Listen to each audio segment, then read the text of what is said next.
messages, you know, to get rid of the evidence and whatnot. Now, you know, we've gone over the chat log, you know, a little bit. I know you're probably thinking, this is clearly a bad guy. Edward, he's 52, and he's coming to me at a, you know, of course, that's all bad. But what if I told you that that wasn't the extent of what we're dealing with today? So today we actually have a bit of a double feature, because Edward is not talking to one decoy, but he's also talking to two. He's talking to both my decoys right now, but he doesn't know that they know each other. I mean, right now it's like Edward is just trying to build, he's trying to build up a roster of to talk to. I mean, you know, when's he gonna stop? He didn't stop at one.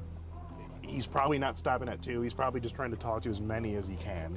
It's just terrible. But you know, we have that chat log printed out too, and it's more of the same stuff, but except with this one, it seems that Edward fell in love with this decoy.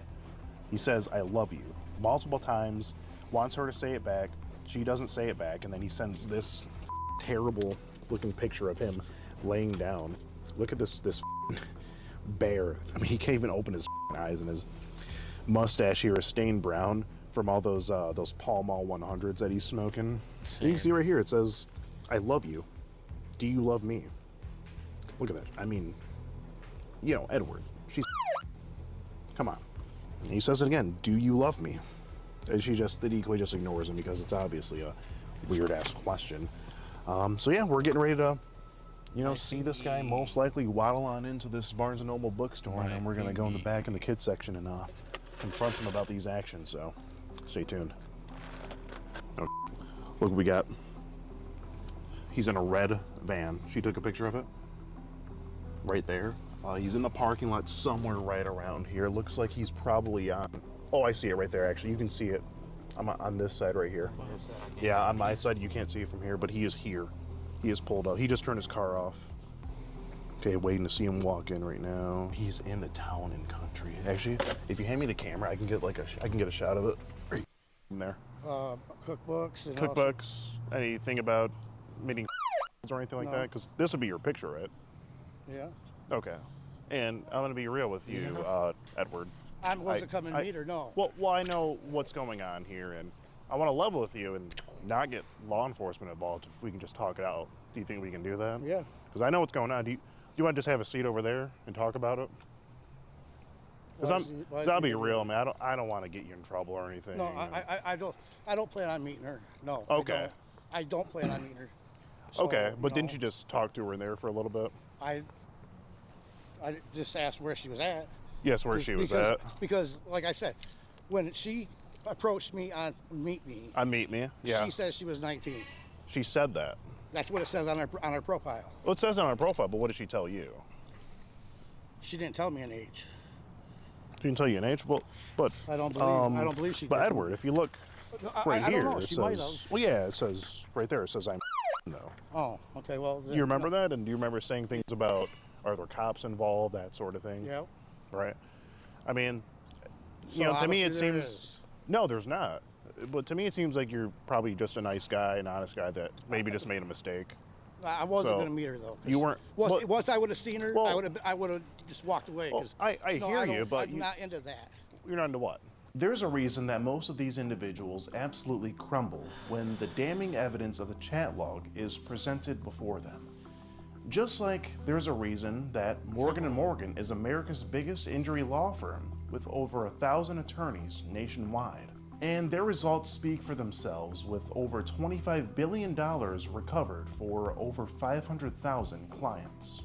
Morgan & Morgan has been fighting for the people for over 35 years, and if you become their client, they'll fight just as hard for you to get you the payout that you deserve. Hiring Morgan & Morgan is like hiring a legal army that always has your back. If you're ever injured, you can check out Morgan & Morgan by heading on over to forthepeople.com/Skeeter, and their fee is completely free unless they win. Young kids. But she did tell you she'd be at Barnes & Noble here, and here you are at Barnes & Noble. Because like I said, I wanted to see for myself if she was lying or what, you know. Okay. Like I said, if she would have looked like a kid, no, I would not. If she would have. So so you didn't actually see her in there? No. Okay. Well, can we just sit down on the bench and just talk it over? Because we got a few things to get through here. Is that okay with talk you? right here. Well, I'd rather just sit down just so we're all more comfortable and everything. This guy is recording you know. me, so. Well, he's recording both of us for our safety. That way, you know, I'm a big guy, you're a big guy. I don't want you to go to the police and say I did something to you. Well, and then now you're probably going to go to the police. I'm not going to the police. I just want to talk to you about it, you know. It's just for everyone's safety. It's just really just for everyone's safety here. I mean, you even say your parents don't get mad at you for dating. Muhammad begins before his birth with a series of prophecies and miracles. Orphaned merchant in the middle of the Arabian desert that basically alters the course of human history. How does this person with no formal education, no army, no political power, ends up founding one of the great religions of the world, the Prophet Muhammad's mother? During her pregnancy, extraordinary signs marked the impending birth of a remarkable figure, symbolizing this spiritual illumination that her son would bring into the world, the cave of Hira. But it was there that one of the most significant turning points in human history unfolded when silence broke into revelation. So all that to say, this is another attempt in me to dive deeper in my understanding about what it really means to be a Muslim, and there's no better place to dig into than the life of the Prophet Muhammad, the final and greatest of God's prophets on earth. In today's episode, we're going to go through his whole life.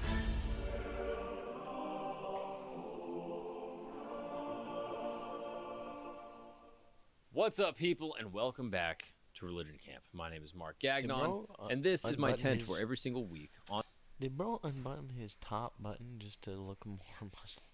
on Sundays, we explore the most interesting, controversial, fascinating stories from all religions from around the world from all times. Today, like most days, I'm joined by the Greek freak, the legend himself, Christos, on the shiny buttons. How are you, sir? Doing good. How are you? Okay, all right. So today we are exploring. I saw a couple comments about that on the last episode. That made me laugh. Someone clipped it. Yeah, I thought that was great. That is great. That made me That's giggle great. a lot.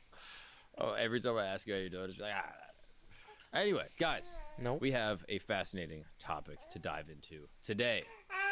Now, let me just preface by saying I did not grow up Muslim, so a lot of this is new to me. Now, the whole reason that I do this channel and why I'm fascinated by religions is that I myself grew up religious as a Catholic, but I think that it is fundamental There's if you have a desire to protests. understand people and cultures In and how Serbia.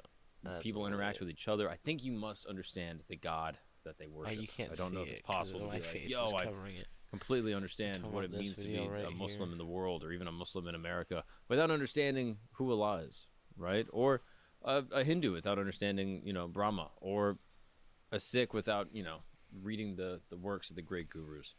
So all that to say, this is another attempt at me to dive deeper in my understanding about what it really means to be a Muslim, and there's no better place to dig into than the life of the Prophet. Yes, that Prophet, Muhammad.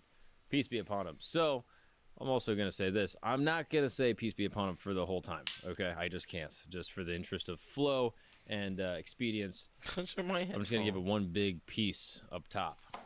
You know how I feel. Let me Plus- see him. There was a whole episode where you did it every single time, so you're compensating. That's what I'm saying. Yeah, it feels try hard. So, I'm just going to give one big old piece. All right, shout out to the Prophet. Shout out to the Muslims out there watching. And, from henceforth, it will be either just the Prophet or Muhammad. So, this is a fascinating human being, right? No, you can't touch the keyboard. Oh, what happened? Oh, she hit the mute button. In the middle of the Arabian desert that basically alters the course of human history. I think if you're secular, if you're Muslim, Christian, everyone agrees on that fact, and that is crazy to me. That is fascinating. It's been this question that I've been thinking about. Like, how does this person with no formal education, no army, no political power, ends up founding one of the great religions of the world? It's fascinating, truly. So let's begin at the end of the 7th century. Okay, Christianity has been kind of pumping, to be honest with you. All right, Christianity has been going buck wild, undisturbed expansion, you could say. And it's been kind of spreading across Asia and, Asian Minor, the Near East, North Africa, and all over Europe. Yeah, And Christians had kind of, taken on the Roman Empire and won. So now, the Roman state is a Christian nation. And, there's no cultural power that's really, comparing to what the Christians are rocking with. That was until it was challenged by one of the most potent religious, political, and cultural forces known to history, Hi. Islam. Hi. And it all started with one man, Hi. the Prophet Muhammad, Hi. who was, according to Muslim belief, Hi. the final and greatest of God's prophets Cutie on pie. earth. So you've probably never seen an image of him, and you've almost certainly Hi, met cutie someone pie. who's been named after him. As today, Muhammad is actually Same. the most popular name given on the planet. Basically, I mean, yeah, it's like number one, which I always found funny that Muhammad's the most popular name in the world, and I think Wang is the most popular last name. I have a theory on that, by the way. Muhammad But there's no Wang. Muhammad Wangs. It's kind of strange, right? Sure. Wait, what's your theory on Wang? No, my theory on Muhammad is that a lot of times it's first and last name, so it counts twice, which is why it's the most popular. That's a good point. I like that.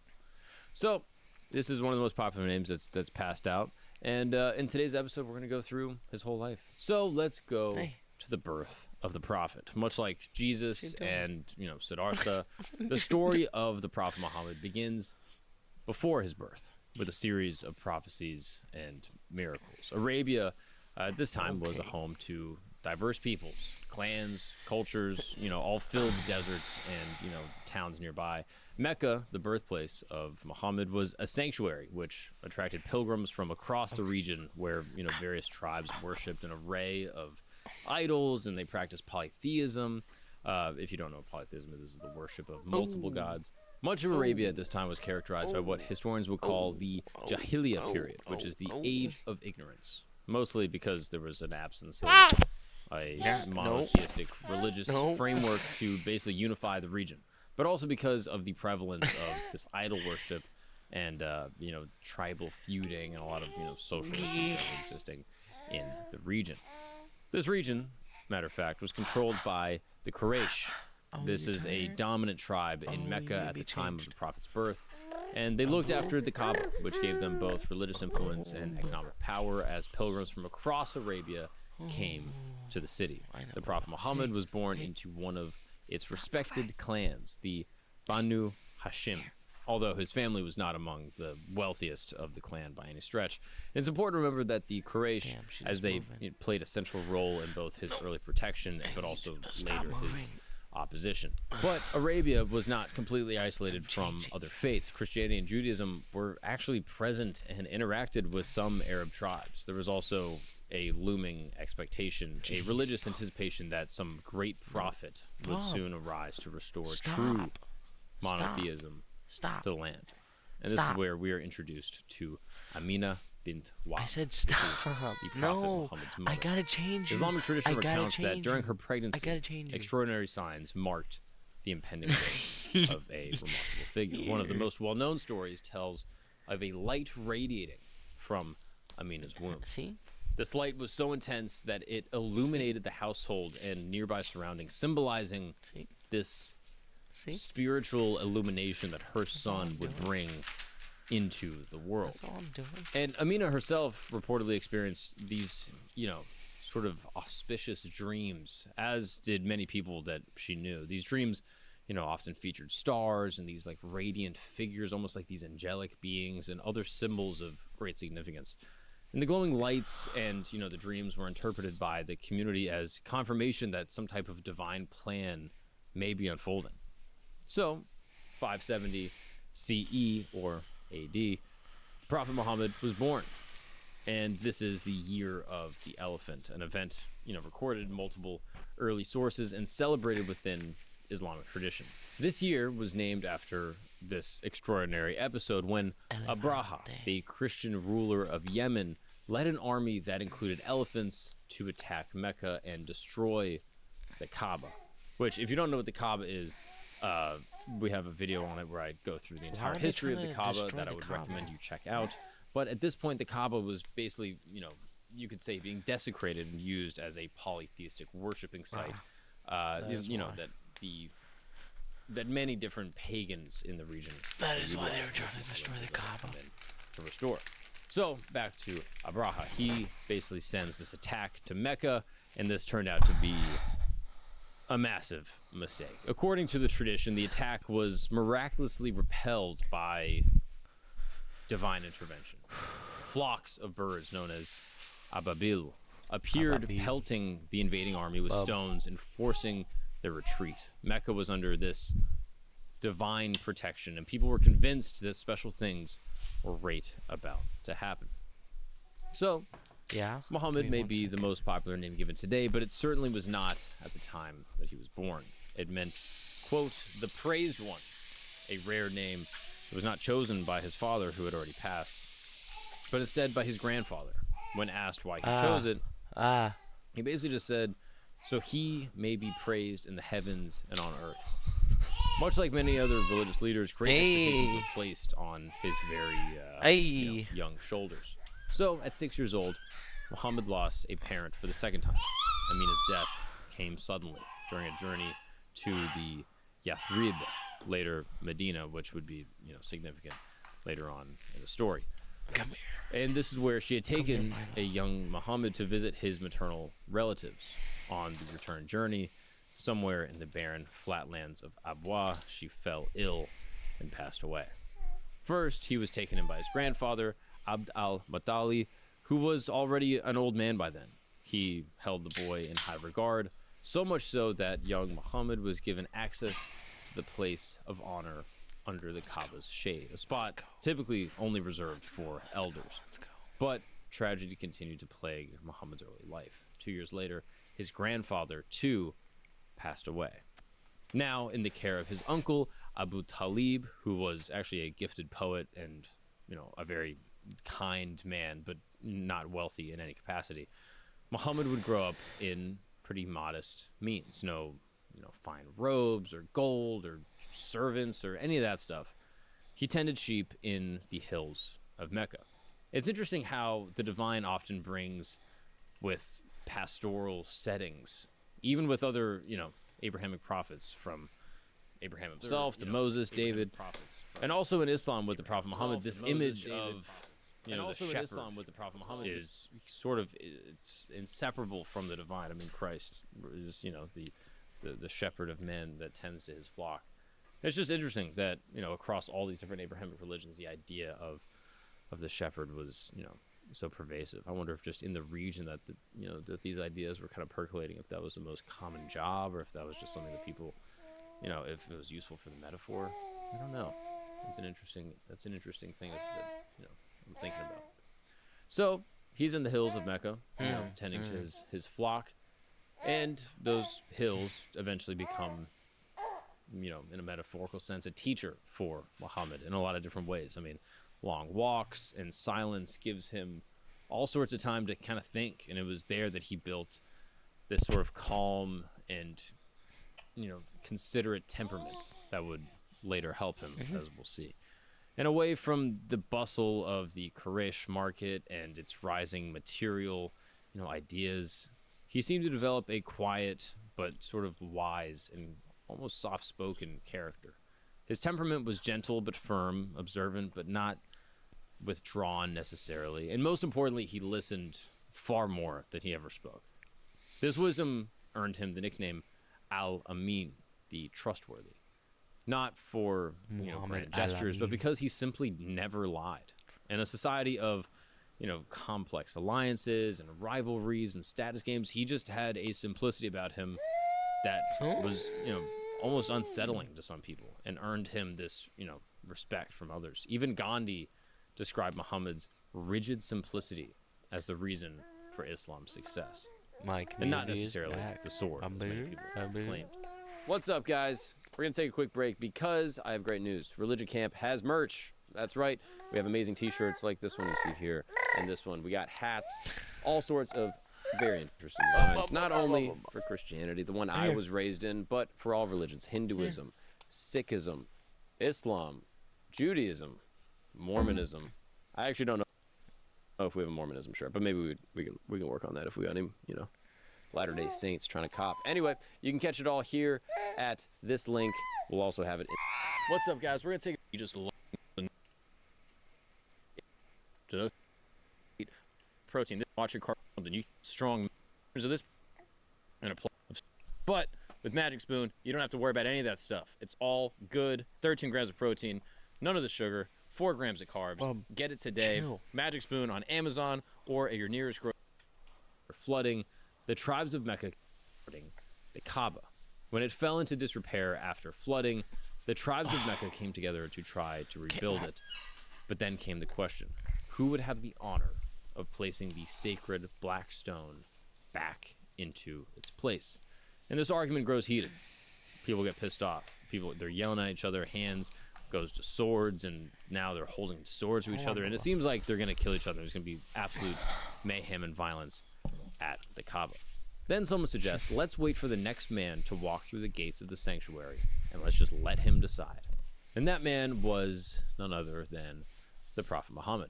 And given his reputation as, you know, Al-Amin, the trustworthy, the tribes agreed to trust him. So Muhammad, in his sage wisdom, takes a cloak, spreads it on the ground, and places the black stone at the center. Then he asked each of the tribal leaders to hold a corner of the cloth, and together they lifted it. And once it reached the proper height, Muhammad placed the stone in position with his own hands. Crisis averted. It's now that all of the leaders of the region got to place the stone together. Pretty clever. So by his mid-20s, Muhammad was hired by a woman named Khadijah. This was a wealthy merchant to lead basically like a trading caravan. He returned not just with profit, but with so much integrity that she noticed, and she actually proposed marriage, and he accepted. She was older, established, wise, and he was steady, principled, and calm, and they had a great sort of bond, you know, a well-known and respected chapter in Islamic history. She believed in him before anyone else would. Together they built this quiet life, children, business, home, but something deeper stirred in the Prophet. The idols meant absolutely nothing. The rituals hollow. The injustice around him really weighed on his spirit. So he began to climb away from Mecca into the hills, into the cave of Hira.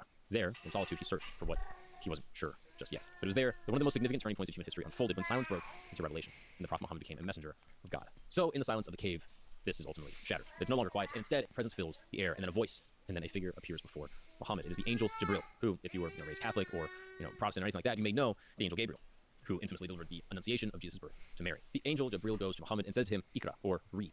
And Muhammad responds, I'm not the one who reads. It is useful to note at this point that Muhammad was illiterate, and the angel embraced him tightly and said, read.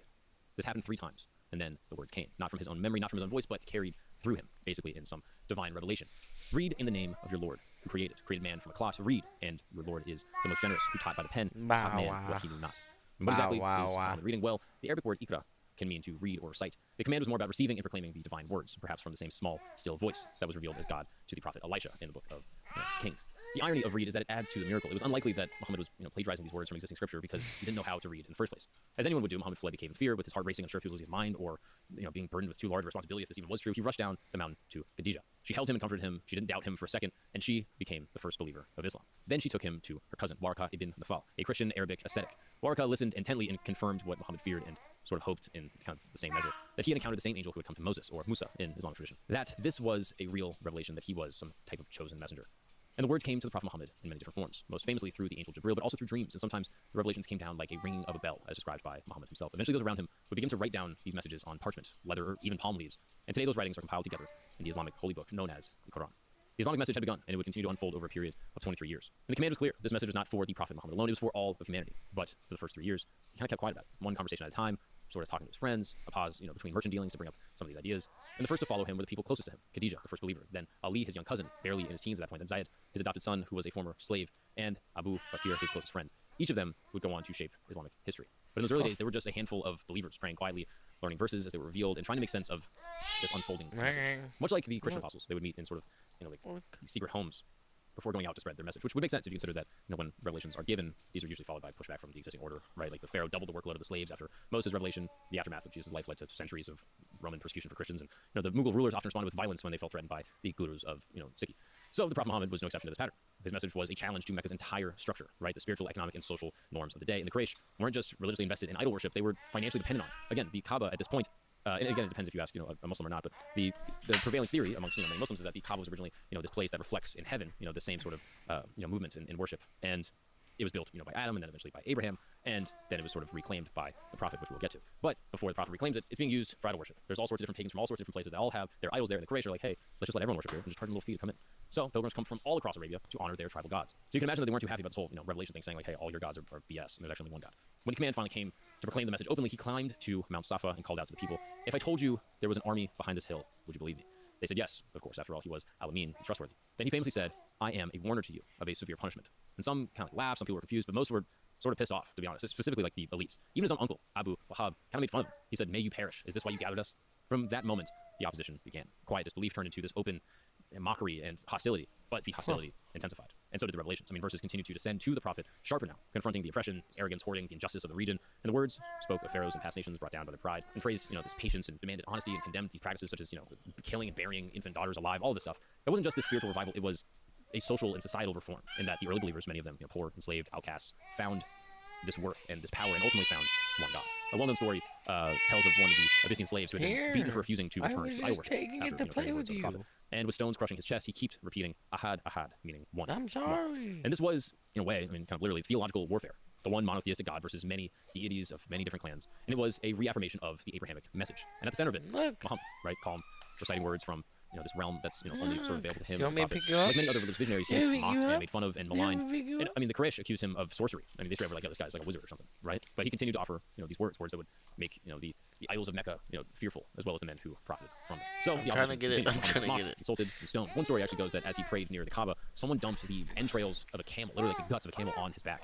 And his daughter Fatima, still just a child, rushed to clean it. Muhammad remained calm in such situations, often, showing forgiveness and kind of turning the other cheek rather than fight back, kind of almost a Christ-like response. If you're growing up religious, you're growing up Catholic rather. And this revelation continued to descend. When persecution intensified, the words offered comfort. And when the prophet was defamed, the Quran would defend him. Unable to silence his message, the Quraysh turned to collective punishment. The clans of Banu Hashim and Banu al-Muttalib, the prophet's family, were placed under this economic boycott. No one was allowed to trade with them, marry their families, protect them, nothing.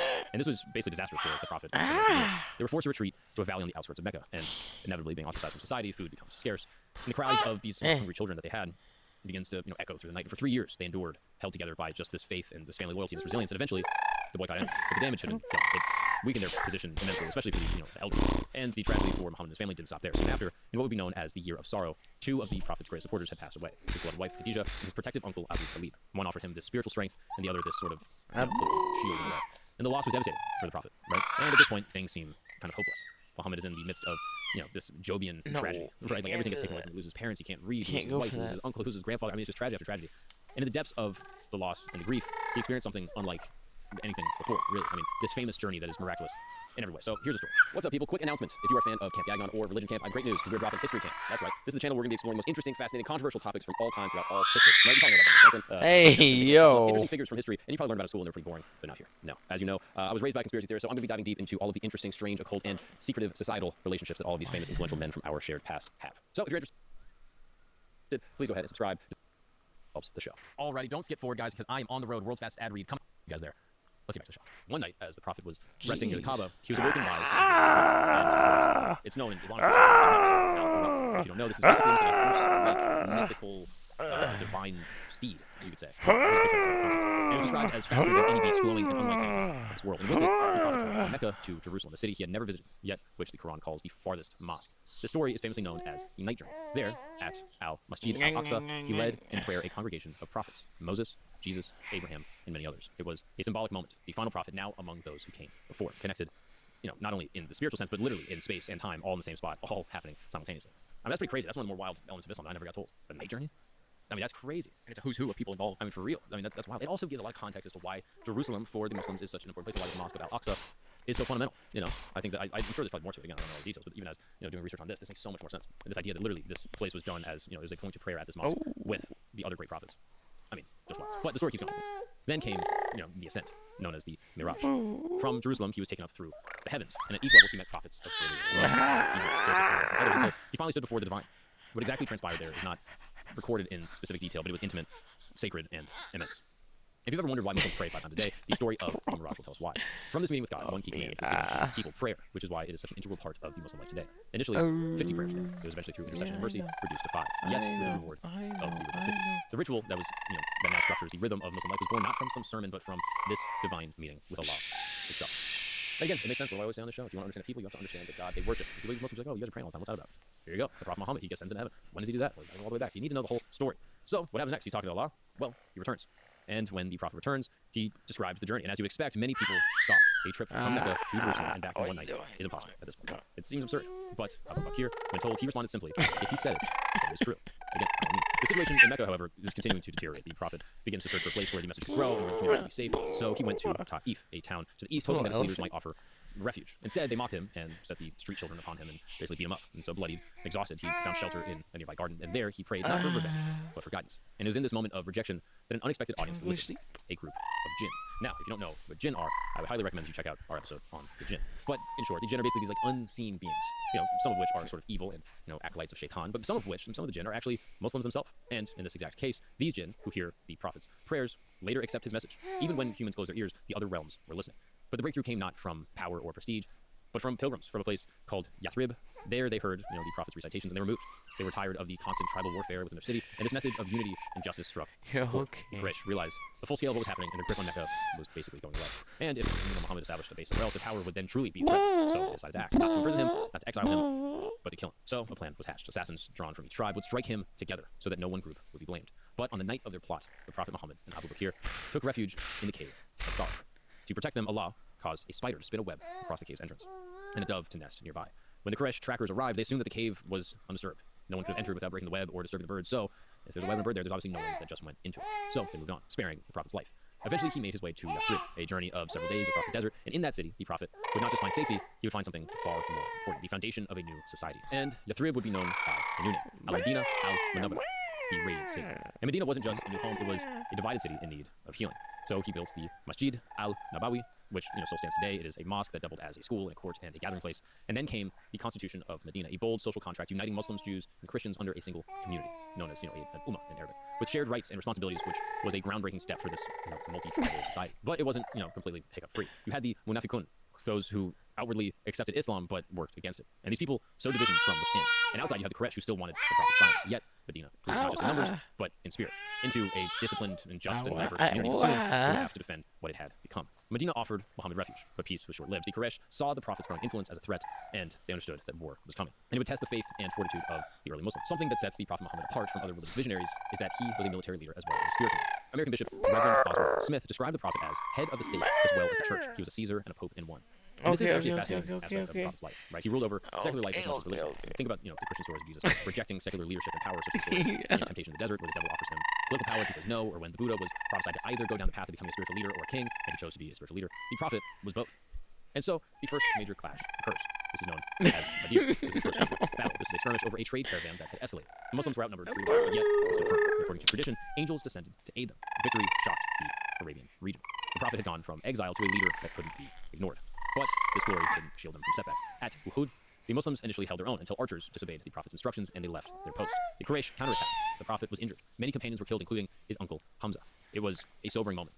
Basically this moment with Allah that indicated that victory was not necessarily guaranteed. The Quraysh and their allies tried once more at the Battle of the Trench. Instead of facing them head-on, the Muslims dug a massive trench around Medina, an unheard-of tactic for the time. And the siege, as it dragged on, and the attackers eventually gave up, worn down by the weather and the hunger and the fortitude of the Muslims. And these battles weren't just about surviving; they redrew the map of power and spirituality. The Prophet's leadership was no longer in question, and the Muslims were no longer a persecuted minority, but instead a political force. In the 6th year after the migration from Mecca to Medina, known as the Hijra, the Prophet and over 1,000 companions set out towards Mecca, not for battle, but for pilgrimage. They brought no weapons beyond those common for travel, but the Quraysh stopped them just outside the city. Tensions were high. A confrontation seemed inevitable, but the Prophet chose a different path. He chose to negotiate. The result was the Treaty of Hudaybiyah. At first, it seemed like a loss for the Muslims. They were to turn back without completing the pilgrimage, and it also seemed like the treaty had terms that appeared to favor the Quraysh. Many other Muslims were disappointed, but the Prophet saw beyond the one singular treaty. This specific treaty gave the Muslims something more valuable than this short-term pride. It gave them time. Peace meant the chance to spread the message without war, and it worked. In the months that followed, Islam grew faster than ever. And it didn't take long for the Quraysh to break the terms of the treaty when they attacked an allied tribe of the Muslims, and the Prophet had grounds to act. And this time, he did. But instead of war, Mecca saw something else. The Prophet marched with a vast army of 10,000 toward Mecca. The Quraysh, now weakened and fractured, did not resist. Yet, despite the fact that this could have been an easy win for the Muslims, the Prophet entered the city with hardly any bloodshed. There was no revenge, no forced conversions. Instead, he forgave many of the very people who had driven him out years earlier. He entered the Kaaba, he removed the idols, every one of them, and restored it as a sanctuary devoted to the worship of one God. Mecca had returned to its original purpose. So, with Mecca restored and much of the Arabian region embracing Islam, the Prophet Muhammad's mission neared its basic earthly conclusion. But his message was far from over. In the 10th year of the Hijrah, the Prophet set out for what would be his first and final pilgrimage since his return to Mecca. Over 100,000 Muslims joined him on the journey. At Arafat, he stood before the gathering and delivered his farewell sermon, a powerful summary of his teachings. He reminded the people of their shared humanity. Quote, all mankind is from Adam and Eve. An Arab has no superiority over a non-Arab, nor does a non-Arab over an Arab, except by piety and good action. He spoke of justice, of the sacredness of life and property, and the importance of treating women well, and he delivered a final charge. Quote, I leave behind me two things, the Quran and my example. If you follow these, you will never go astray. This example is known as the Sunnah to Muslims. It represents the lived practice of the Prophet, his actions and words that serve as a practical guide for how to implement the teachings of the Quran in daily life. Muslims believe that the Quran is the divine message, but the Sunnah shows how that message was understood and applied by the Prophet himself. And together, the Quran and the Sunnah form the foundation.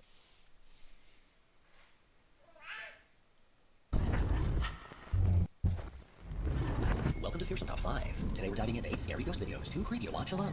Number 1. Over on the YouTube channel called The Path Beyond, a woman named Kathy shares eerie footage of the haunting in her home. Kathy and her family have been dealing with an unwanted presence for some time now, and over the last few years, they've slowly started to get used to the unexplainable things that happen around them. A few old dolls that are kept in the house are often the target that sent chills down her spine.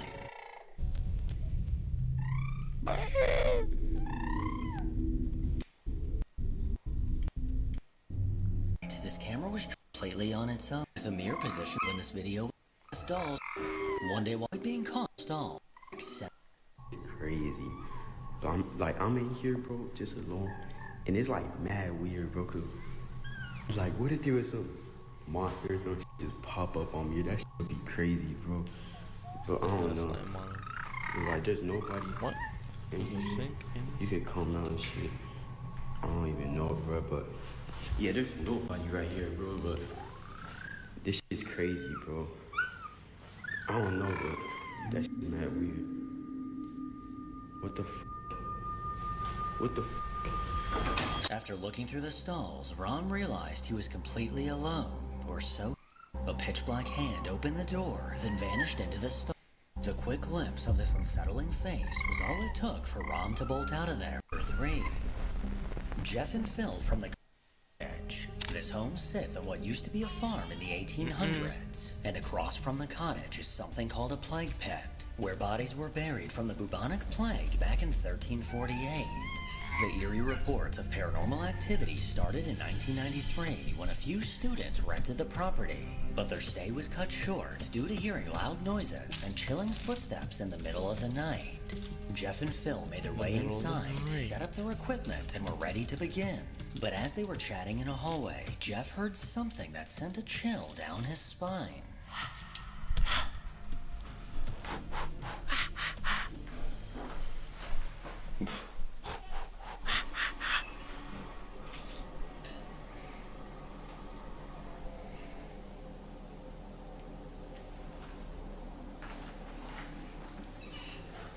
Something's moving in the kitchen.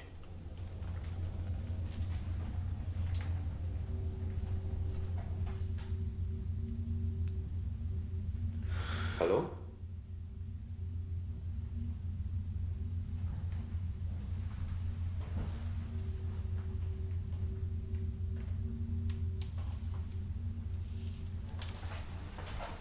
Something's moving in the kitchen, isn't it?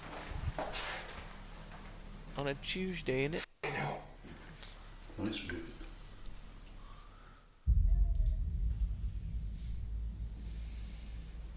Hello?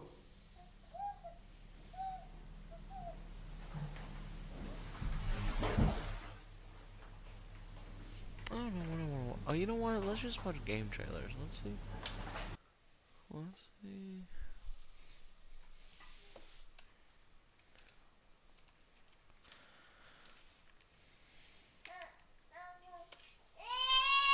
Hey. Hey.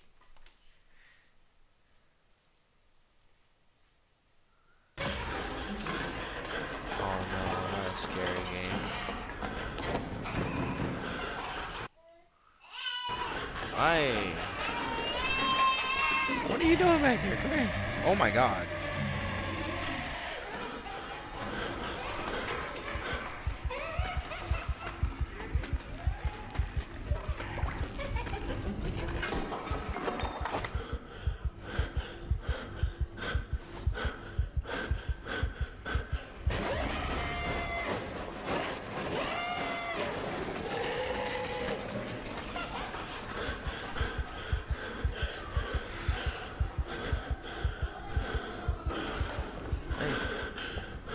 Hey.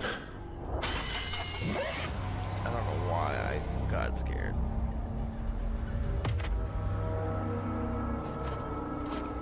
Brother, it's like called Helmort.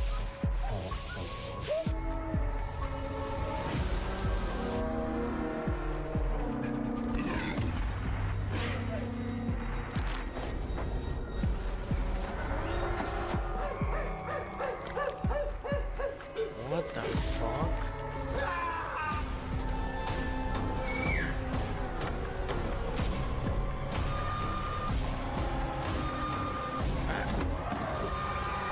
Drop your passing?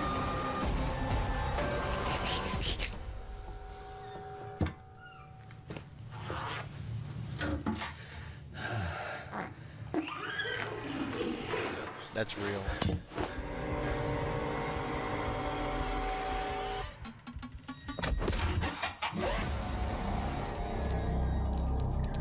Oh, that's fucked. Bub.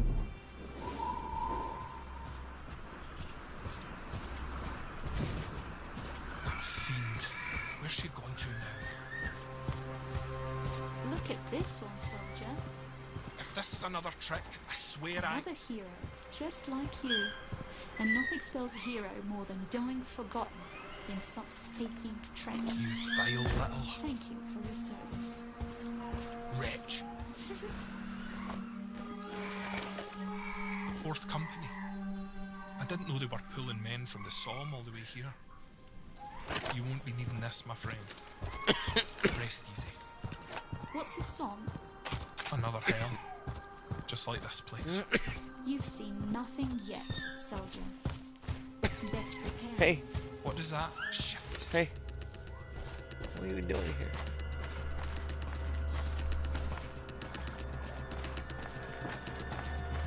What are you doing here?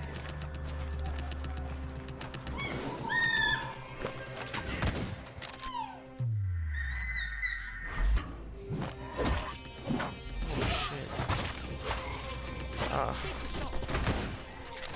I'm not fucking with this as much.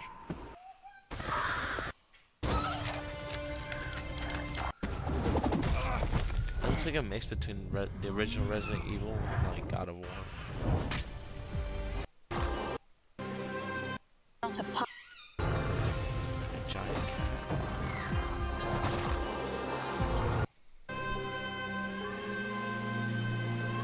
Fate is not a path to be strayed from. It is a verdict. Inescapable. Unchangeable. Set in stone. I don't accept that. Wow. Your trial awaits. Hey. Bro's hair standing up this way.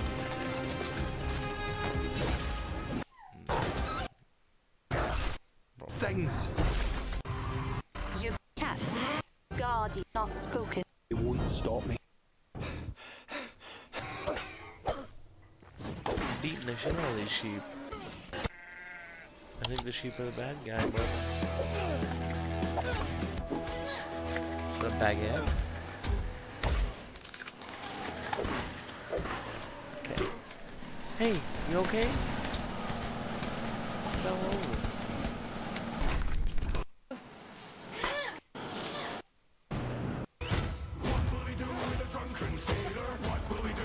I'll get on that.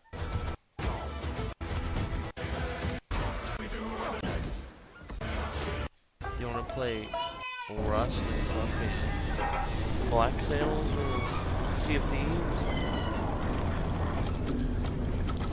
Another Rust knockoff? I like it. Can I pick you up or no? Yeah, sure.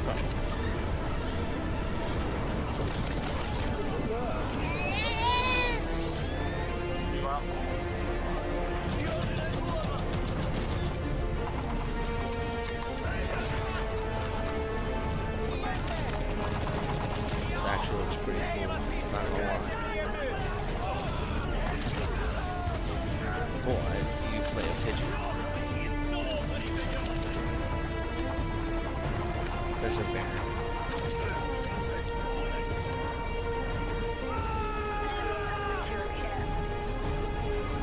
horse riding up here.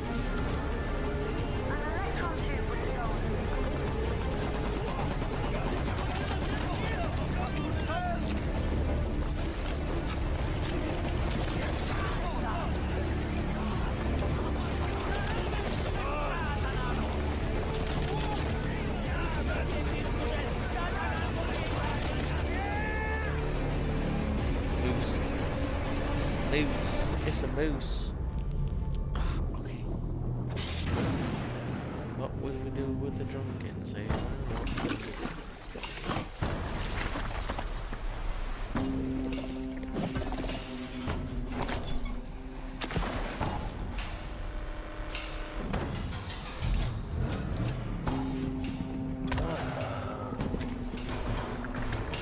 Whole bunch of crap.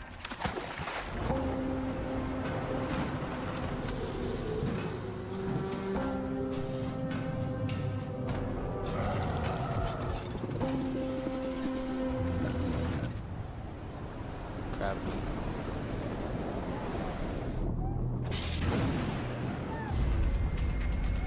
They always said my luck would dry up.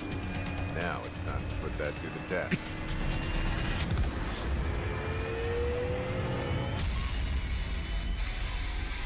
The Enlightened offer a reward for the capture of the Renegade Runner and his cargo. Don't let them get anywhere near the Ark. Want to play with the goddamn Pampers. You're beyond any talk of You want the redemption. Pampers? Prepare your soul for death. No That's one what you ever want? says goodbye anymore. Survive our trials, and then you'll earn our favor. We can't save anyone if the Ark is ruined. Don't you desire to soar to a new level of existence? Tick-tock, renegade!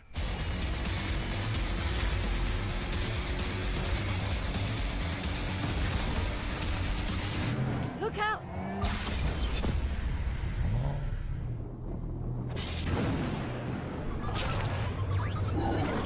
The world is shit. There's just no place left in this world for a chaotic neutral barbarian with a GED. I'm at the end of my rope. I gotta go to work. Why does this sound like me?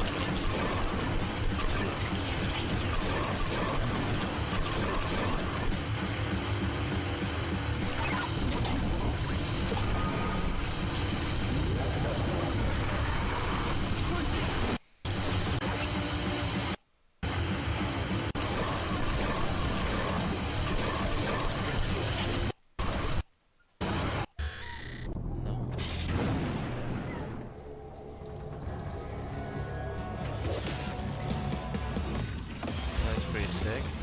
Okay.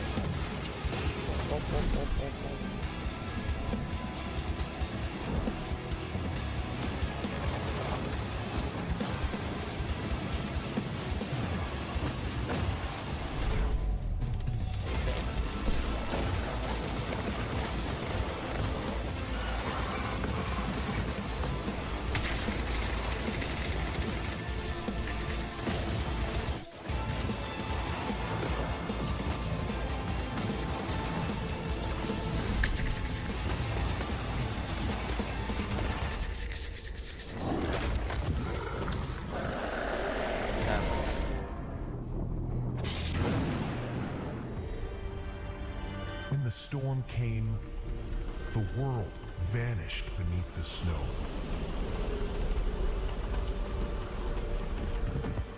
Something still burns. A spark. A weapon. A chance to fight back. You carve a path through the frost.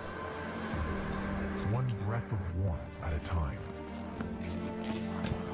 Lost beneath the ice, remnants of a forgotten world await. And with them, the key to survival.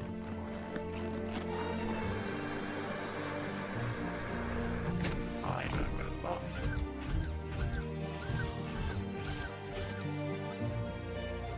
Upgrade. Wow, wow. Adapt. Overcome the cold. Can you just drop it? Hey. Damn. We blasted through Ow. frozen caves, uncovered buried relics. Man down. Fought back against the endless white. Man down. The hall came to life. I know. Each artifact, a story reclaimed, a museum rising from the snow.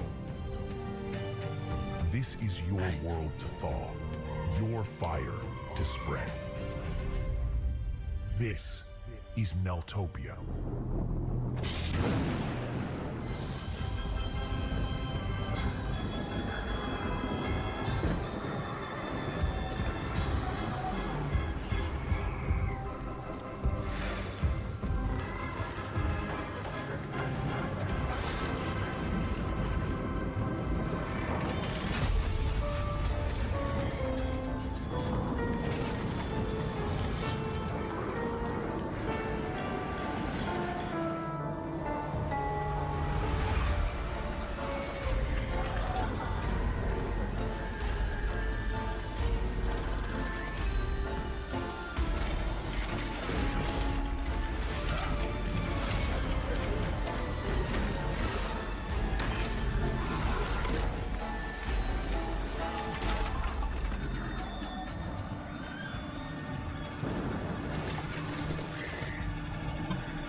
What's up, Abner? How you doing?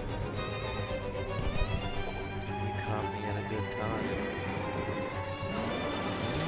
I'm gonna stream for maybe about 40 more minutes.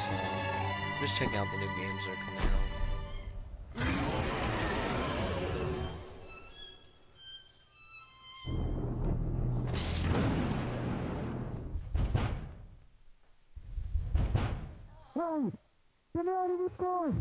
I know, Momo. What? Ocean City? Isn't Ocean City like the actual a city? Gun. Do you want a gun? We just go to the dark web, bub. Hack.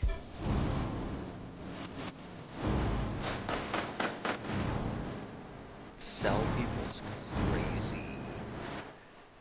Nah, sell people is a crazy pitch.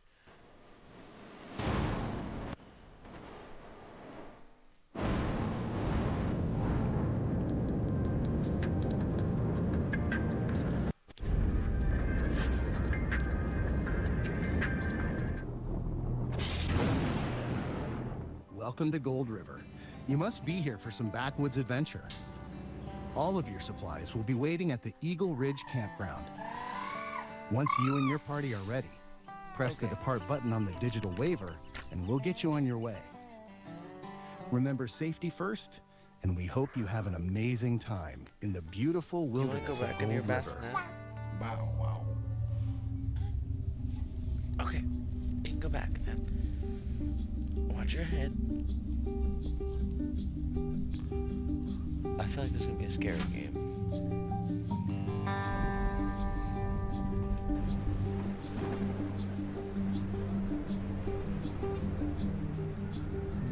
Bub, you can, mama.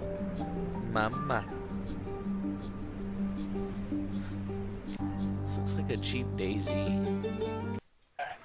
Are you there yet? I hate it when they don't. That's all they show. Some people walking. Cleo has uncovered a formula for a cure, but she's keeping it safe in her tower. Hey, you Let me got see those some feet. housing? Let me tickle those beans. Let me tickle those beans. I heard something happened with Tickle another those Time beans. Walker. Oh, watch your head. Damn it. It's gone.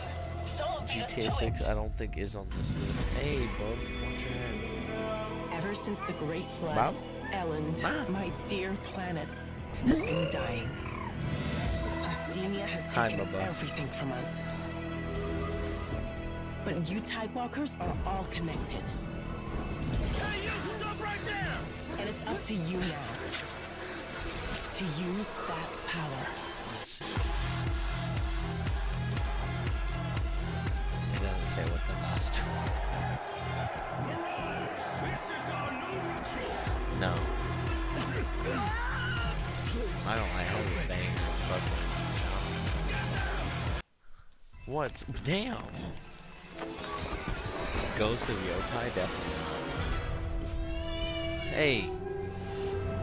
Come here. Bring your head You must over. now face a Bring stark your head over reality. here. Yeah. I'm gonna play Ghost of Yotai. Oh, Industrial civilization we were expecting to join.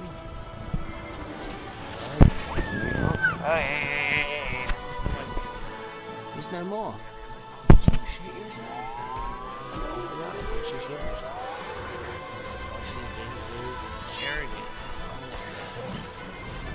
Hold on, Bubba. I know, I'm gonna change you right now.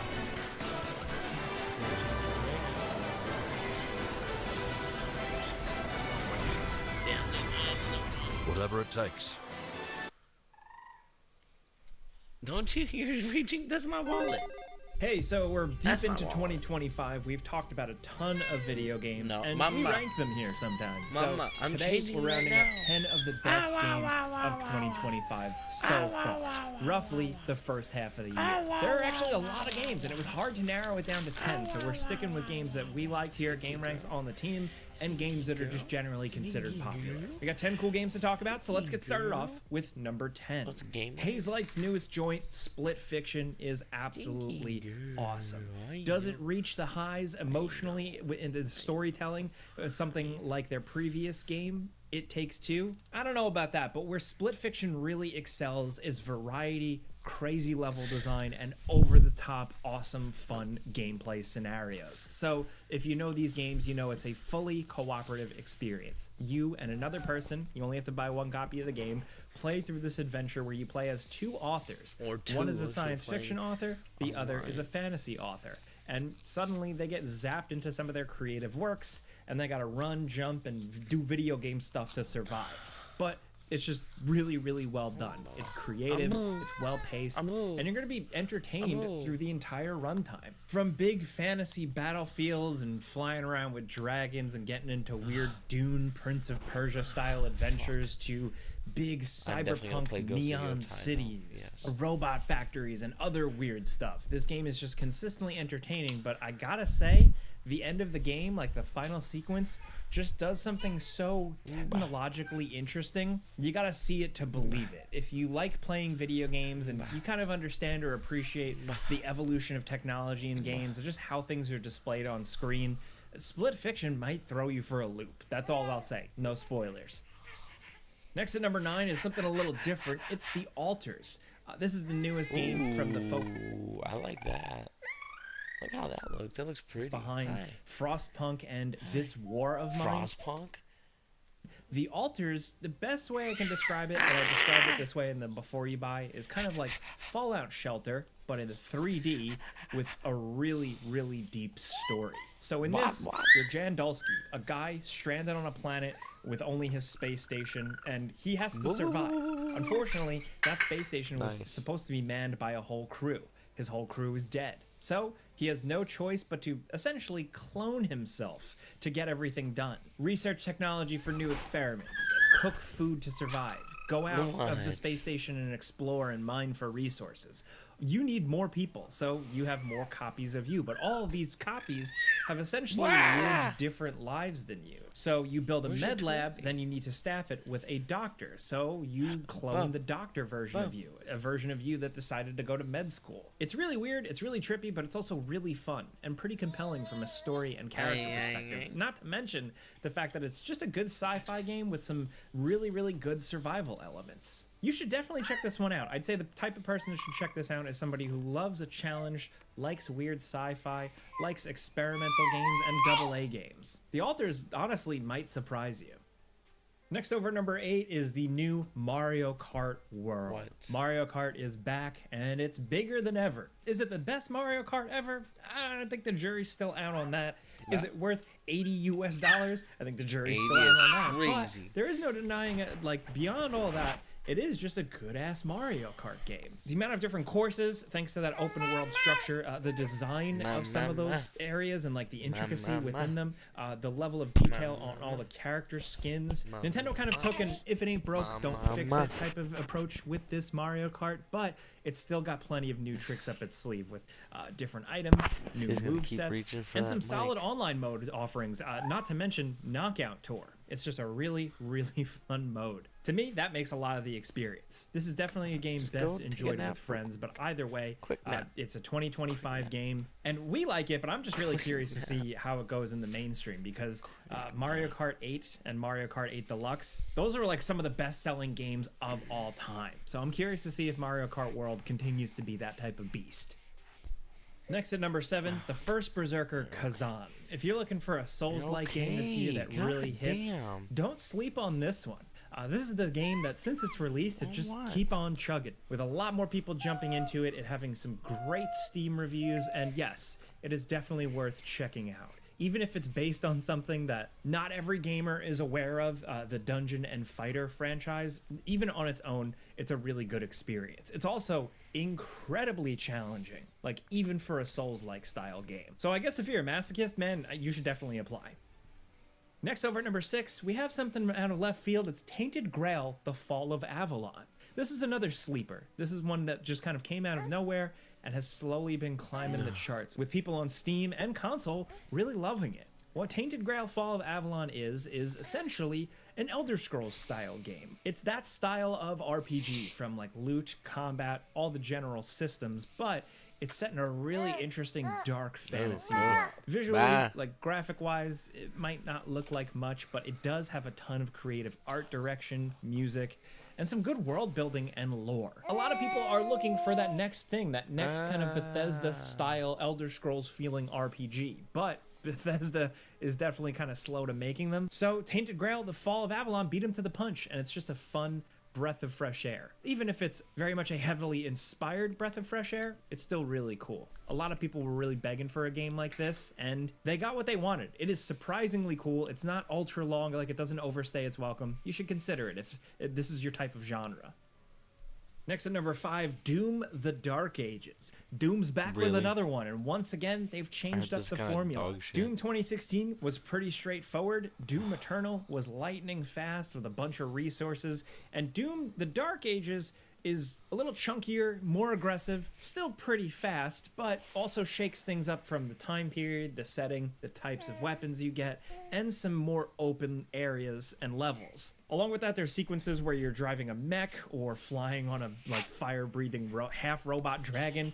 It's crazy. It's like a metal album cover come to life. It's not perfect. I'd say that, you know, some of those mech sequences feel a little repetitive, but moment-to-moment gameplay, throwing around your murder-style Captain America shield and shotgunning demons in the face really, has never felt so good. I like with these new Doom games, they don't just do the same thing over and over again. They try different things, and I think that results in every Doom fan having a personal favorite. Is Doom: The Dark Ages going to end up being yours? Well, I don't know, but there's a gun that shoots smashed up skulls as shrapnel. They really got creative with the brutality on this one. You love to see it. Next at number 4, we have Death Stranding 2, the newly released new game from Metal Gear Solid creator Hideo Kojima and his team at Kojima Productions. Really is something. It's still very much like the first Death Stranding. You're still delivering packages and walking around. So if you didn't like that game, I don't know if you're gonna like this one, but this one has a lot more stuff. Combat encounters are way better this time around thanks to just a lot of abilities. Stealth is better thanks to a lot of cool tools. And personally, I found the story to be paced better and distributed throughout the game in much better fashion. The visuals are absolutely out of this world. The music and the soundtrack is really incredible. And this game, from like boss battles to just crazy story sequences, has a lot of really unforgettable moments. Next at number 3, we have Elden Ring Night Rain. If you were looking for more Elden Ring, this is a little different. And it's definitely not for every, Dark Souls or FromSoft fan, but Elden Ring Night Rain is definitely something cool to play with a good group of friends. It can be incredibly challenging. It has a really, really engaging gaggle of bosses that can be ramped up quite a bit. You jump in, you play through open areas with your friends. You actually choose kind of a character class. It's interesting, so it's kind of like a fun way to get out of your comfort zone with a typical build you might roll with. Some new and old bosses show up, and honestly, it's just something really good to hold you over until the next From Software thing, which God knows when that's going to be. Now, down at number 2, Clair Obscur Expedition 33. Now, much has been said about this game already, but this was a surprise for a lot of people. This is a cinematic JRPG-style adventure with turn-based battles, a gripping narrative, and a unique new world. Expedition 33 just tells a really, really interesting story of a group of people in this fractured world where every year the oldest generation of people die off. So a group of adventurers every year set out to go see if they can solve the problem and defeat this evil magical paintress that's causing all these problems. It's a magical world filled with all kinds of creatures and quirky characters, and the turn-based battles are absolutely awesome. If you like anything from Lost Odyssey, Final Fantasy, you name it. This game just has really great turn-based battles, some good boss fights, and quite a bit of challenge. So there's actually some real-time elements to this because in between turns, you can actually dodge and parry. And some of these bosses can be absolutely brutal. But either way, if you like the sweaty gameplay challenge and RPG stats, or you're just here for a good story, Expedition 33 just kicks ass. I've said it before, I've sung its praises a lot. It's one of my favorite games of the year personally. From the music to the creativity to even the story of how this game was made. I just love everything. Trailers.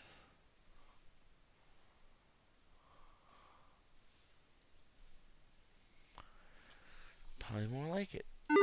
What are you doing? July. That magical time of year where your wallet is as sunburnt as your back. Everything is happening. And despite the fact that you're busy as hell, game publishers still release a metric ton of titles you absolutely do not have time for. Whether you're into sword swinging, gun blasting, or cozy survival, this month has got something for you. Hi folks, it's Falcon, and today on Game Ranks, we're counting down the top 10 new games dropping in July 2025. Starting off with number 10, it's Tripwire Interactive's Killing Floor 3. Finally crawling out of development hell and onto your screens. Oh man, after a beta that people considered so rough, it made Cyberpunk 2077's launch look polished. The devs took a 4-month detour to fix what fans politely called everything. However, I have faith. Killing Floor has always been a series I enjoy. This new one set 70 years after the last game.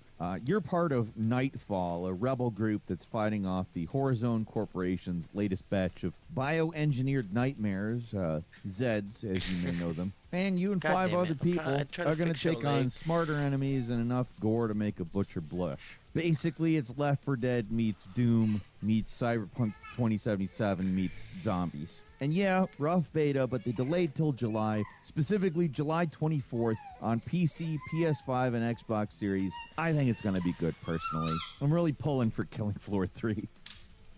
Moving on to number 9, it's Ninja Gaiden Ragebound. Developed by the Game Kitchen and published by Dotemu and Koei Tecmo, this side-scrolling action platformer picks up immediately after the original Ninja Gaiden events, starring Kenji Mozu and optionally Kumori, with lightning-fast combat. You have precision dodges, wall grabs, deadly dash combos. Is very much like a modernization of the original Ninja Gaiden. Like the stylish, retro, side-scrolling action game. I don't want to say it's exactly Ninja Gaiden with a modern polish. It looks like it's developed somewhat, which I think is good. I'm glad they aren't just giving us like a really old game in new clothes, I guess. Beautiful pixel art, though. Absolutely beautiful pixel art. One of those games I'm super excited to play this one. Ragebound is coming to PC, the PlayStations, the Xboxes, the Switches, and it's coming July 31st. Moving on to number 8, it's Shadow Labyrinth, a gritty sci-fi reimagining of Pac-Man. I'm faint. Metroid orb name, very loosely packed. Action platform championship. It looks like wily enough to be like a really interesting, and that's about as far as I can really get with it. Shadow Labyrinth is coming July 18th to PS5, Xbox Series, Nintendo Switch 1 and 2, as well as PC. And number 7 is Grounded. Obsidian made this sequel to the Shrink and Survive game they made called Grounded, and it's about to launch in game preview and early access.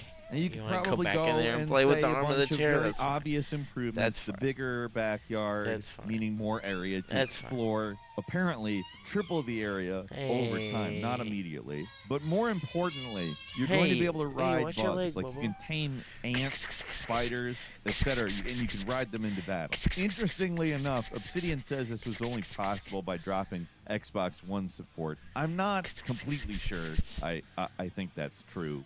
Riding stuff isn't, new tech. But whatever, it doesn't matter. It's something that should have been in the original, and it's here now, and that's what matters. Like I said, Grounded 2 is launching in game preview and early access, exclusively for PC and Xbox Series on July 29th. And number 6 is Tales of the Shire. Hey, you know that little peaceful interlude between The Hobbit and The Lord of the Rings? That serene time where people were kind of just hanging around, having hairy, weird questions. A very short prayer. Basic garden, fish, forage.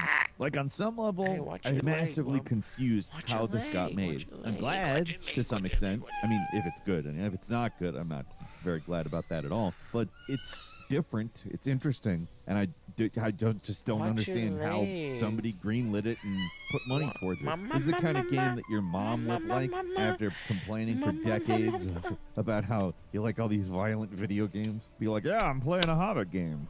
You go fishing and garden.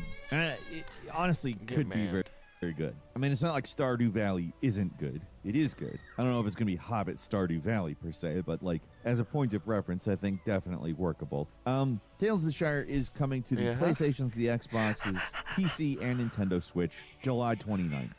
And number 5 is Wu Chang Fallen Feathers. If Sekiro and Bloodborne were kind of combined and set in ancient China, I think that's basically what this would look like. It's a Souls-like action RPG from Lean Z and 505 Games, and it throws you into the late Ming Dynasty era stuff. You play as an amnesic pirate, slowly turning into a monstrous bird person. That sounds very silly, but honestly, the game doesn't look silly at all. Looks like a pretty damn good Souls-like to me, but one that's maybe leaning a little bit further into narrative than your typical Souls-like, and I also think that's an interesting idea. I don't know if it's actually going to deliver on that, but it does feel like there's more going on. You're battling your inner demon stuff, and there's actually even systems tied to it. Every time you die or kill human enemies, there's a glowing red mark that appears on your neck. It makes you more powerful, but it also makes you more vulnerable. If you die with that mark active, your inner demon spawns as a boss fight, and it wields your weapons and abilities. It's an interesting idea, I think. It ties the narrative to the systems, and I think that's cool. But again, it's one of those ones where, like, you actually have to play it. It's a pretty serious-looking game. Looks fairly high budget, but it's a $49 game that is launching on PS5, Xbox Series, and PC July 23rd.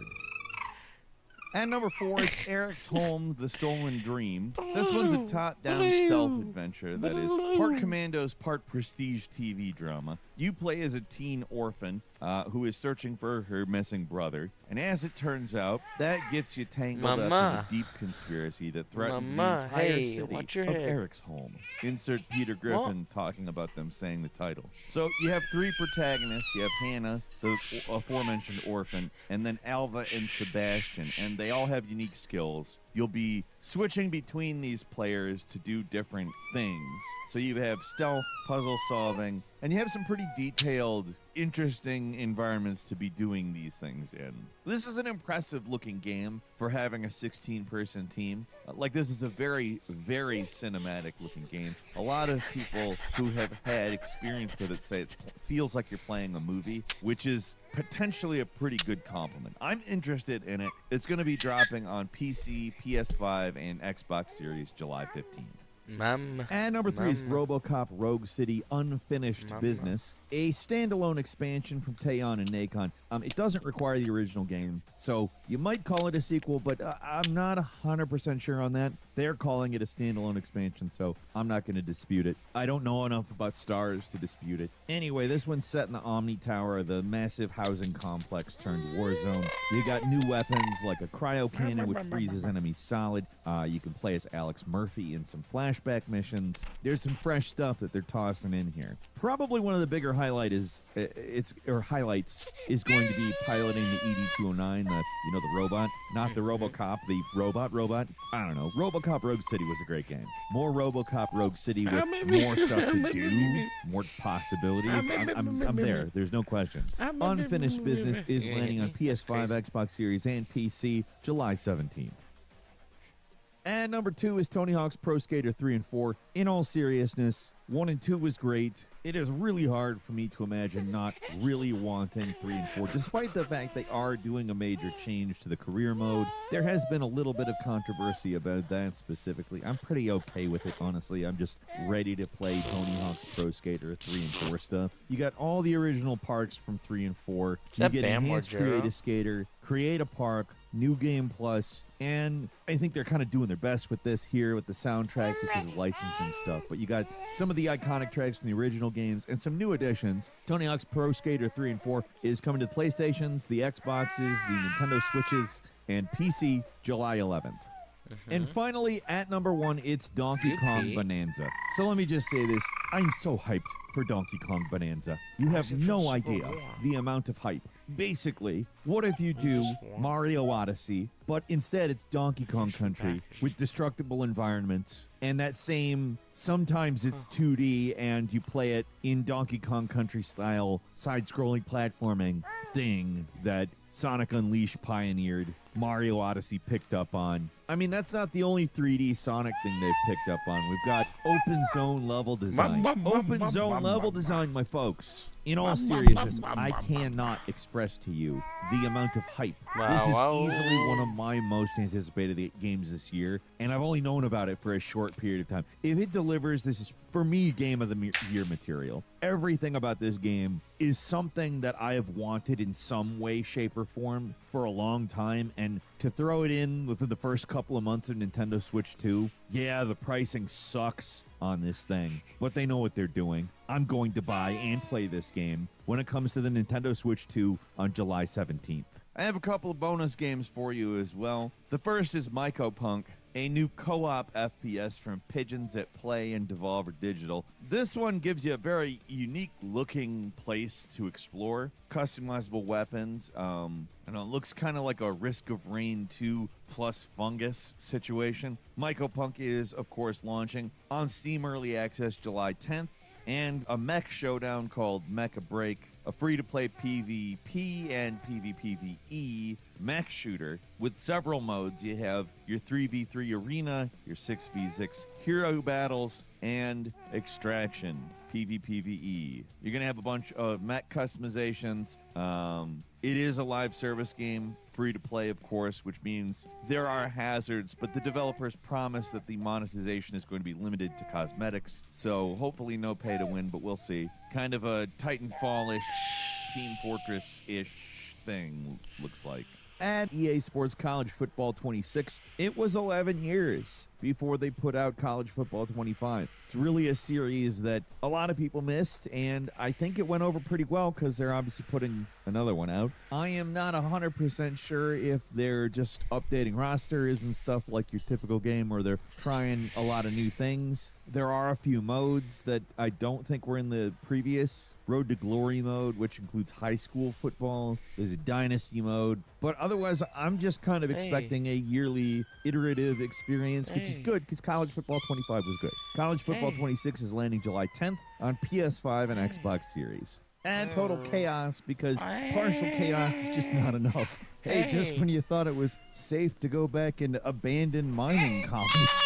Because that always goes so well, you know. Trigger Happy Interactive, the guys behind Turbo Overkill, and legendary publishers Apogee Entertainment have brought us a survival horror game set in the decaying ruins of Fort Oasis, which, by the way, makes Silent Hill look like a frickin' vacation spot. You wash ashore, you're a Coast Guardsman, and you find that reality in Fort Oasis is a little more flexible than you might expect. You're guided by a helpful voice on a walkie-talkie. That's certainly not suspicious in any way. I wouldn't regard it as a threat at all. Just do what it says, right? Would you kindly and all that. In this game, you salvage scraps, you craft melee weapons, might I add. I mean, this game feels kind of like somewhere between Bioshock, Silent Hill, and Vermintide. How do I know? Well, I have played it. You can too. There's a demo of this one available. I would highly recommend it. It's a lot of fun. If the whole game is as fun as a demo, I think it's going to be a fun game. Total Chaos is coming July 24th to PC. And that's all for today. Leave us a comment. Let us know what you think. If you like this video, click like. If you're not subscribed, now's a great time to do so. We upload brand new videos every day of the week. Best way to see them first is, of course, a subscription. So click subscribe. Don't forget to enable notifications. And as always, we thank you very much for watching this video. I'm Falcon. You can follow me on Twitter and book me on Cameo at Falcon the Hero. And we'll see you next time right here on Game Ranks.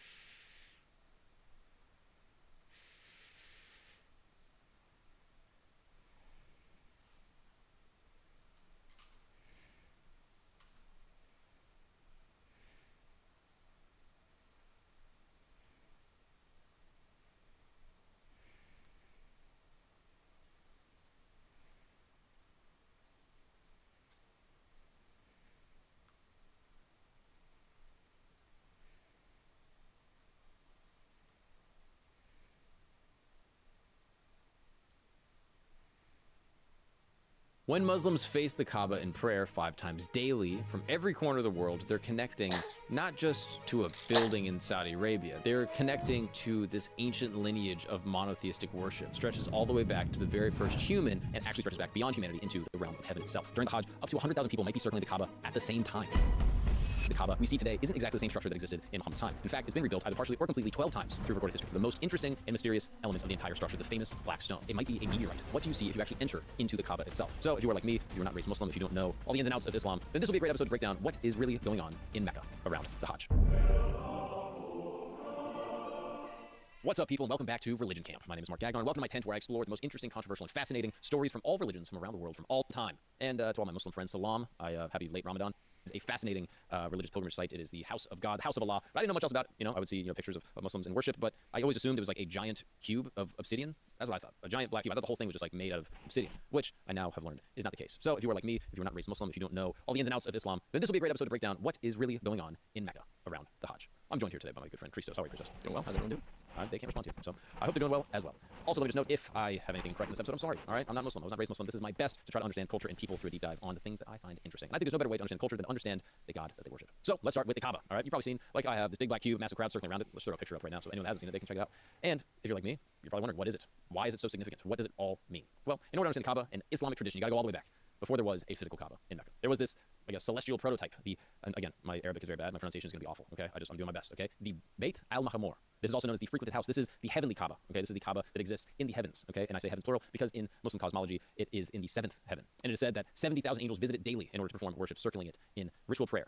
Sound familiar? Because that's what's interesting about Islam. As Muslims during the Hajj are performing tawaf, which is the ritual circling of the Kaaba, they're essentially participating in the same cosmic ritual that connects heaven and earth, doing on earth what angels are simultaneously doing in heaven. Now, there's one angel that's very important to the story, the angel Jibril, also known as Gabriel, if any of my Jewish or Christian friends are watching. The angel Jibril told the Prophet Muhammad, peace be upon him, while he was visiting the seventh heaven. Jibril also told Muhammad that when the 70,000 angels leave, they never return, but another group of 70,000 angels show up the next day in their place, a constant turnstile of religious worship. But did this heavenly concept come down to earth? Well, this is where Adam enters the picture. Yes, the same Adam from the Garden of Eden.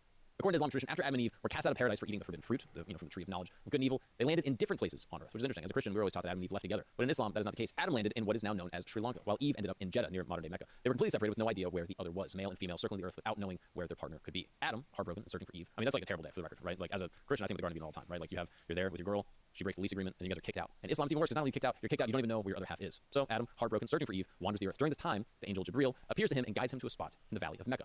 Not a random location. It was directly beneath where the heavenly Beit al-Ma'mur stood in the celestial realm. Again, this is the heavenly Kaaba. Gabriel instructed Adam to build a simple structure for worship, the very first Kaaba. It wasn't the grand cube that we know today, but more of a simple demarcation of sacred space. Adam constructed it using stones from 5 sacred mountains: Sinai, Zaytun, Lebanon, Judi, and Hira. Each of these mountains has its own significance in various religious traditions. Topic for a different episode. The structure became the very first place of worship dedicated to the one God on earth, Allah. Adam would perform his prayers there, and he was doing tawaf, circling the Kaaba as Muslims do today. Sometimes religious scholars like to call this process circumambulating. Basically just means, worshiping in a circle, moving around it. I wonder if actually, I think Punjabis do a version of this when they get married. I remember that from an Indian wedding that I went to. I wonder if it's the same thing. I wonder if it comes from that same idea of like worship as you move in a circle. Regardless, there's something beautiful about this concept, right? The idea that the very first human also established the very first place of worship, and it creates this unbroken chain of monotheistic worship stretching back to the literal beginning of time. But what happened to Adam's Kaaba? Great question. Well, this is where nature comes in. Over centuries and millennia, the original structure didn't survive. Floods, particularly in the valley of Mecca, gradually eroded the original foundation. Eventually, all that remained was just a slight depression in the earth, a groove, a subtle marking of where the first house of worship stood. Fast forward thousands of years to around 2000 BC. This is where Abraham enters the story. Okay, the patriarch recognized in Judaism, Christianity, and Islam. All right, the big OG.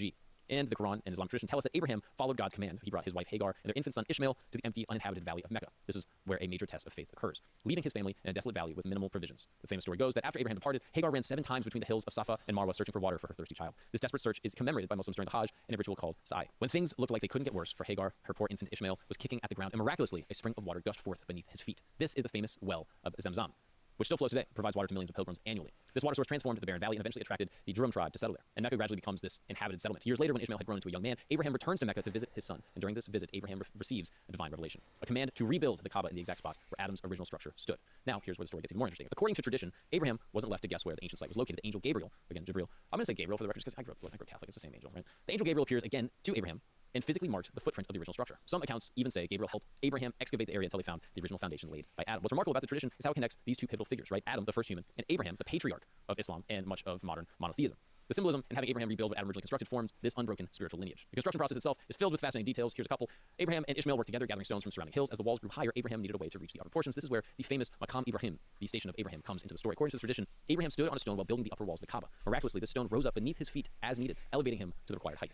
Even more amazingly, the stone softened like clay to receive the imprints of his feet.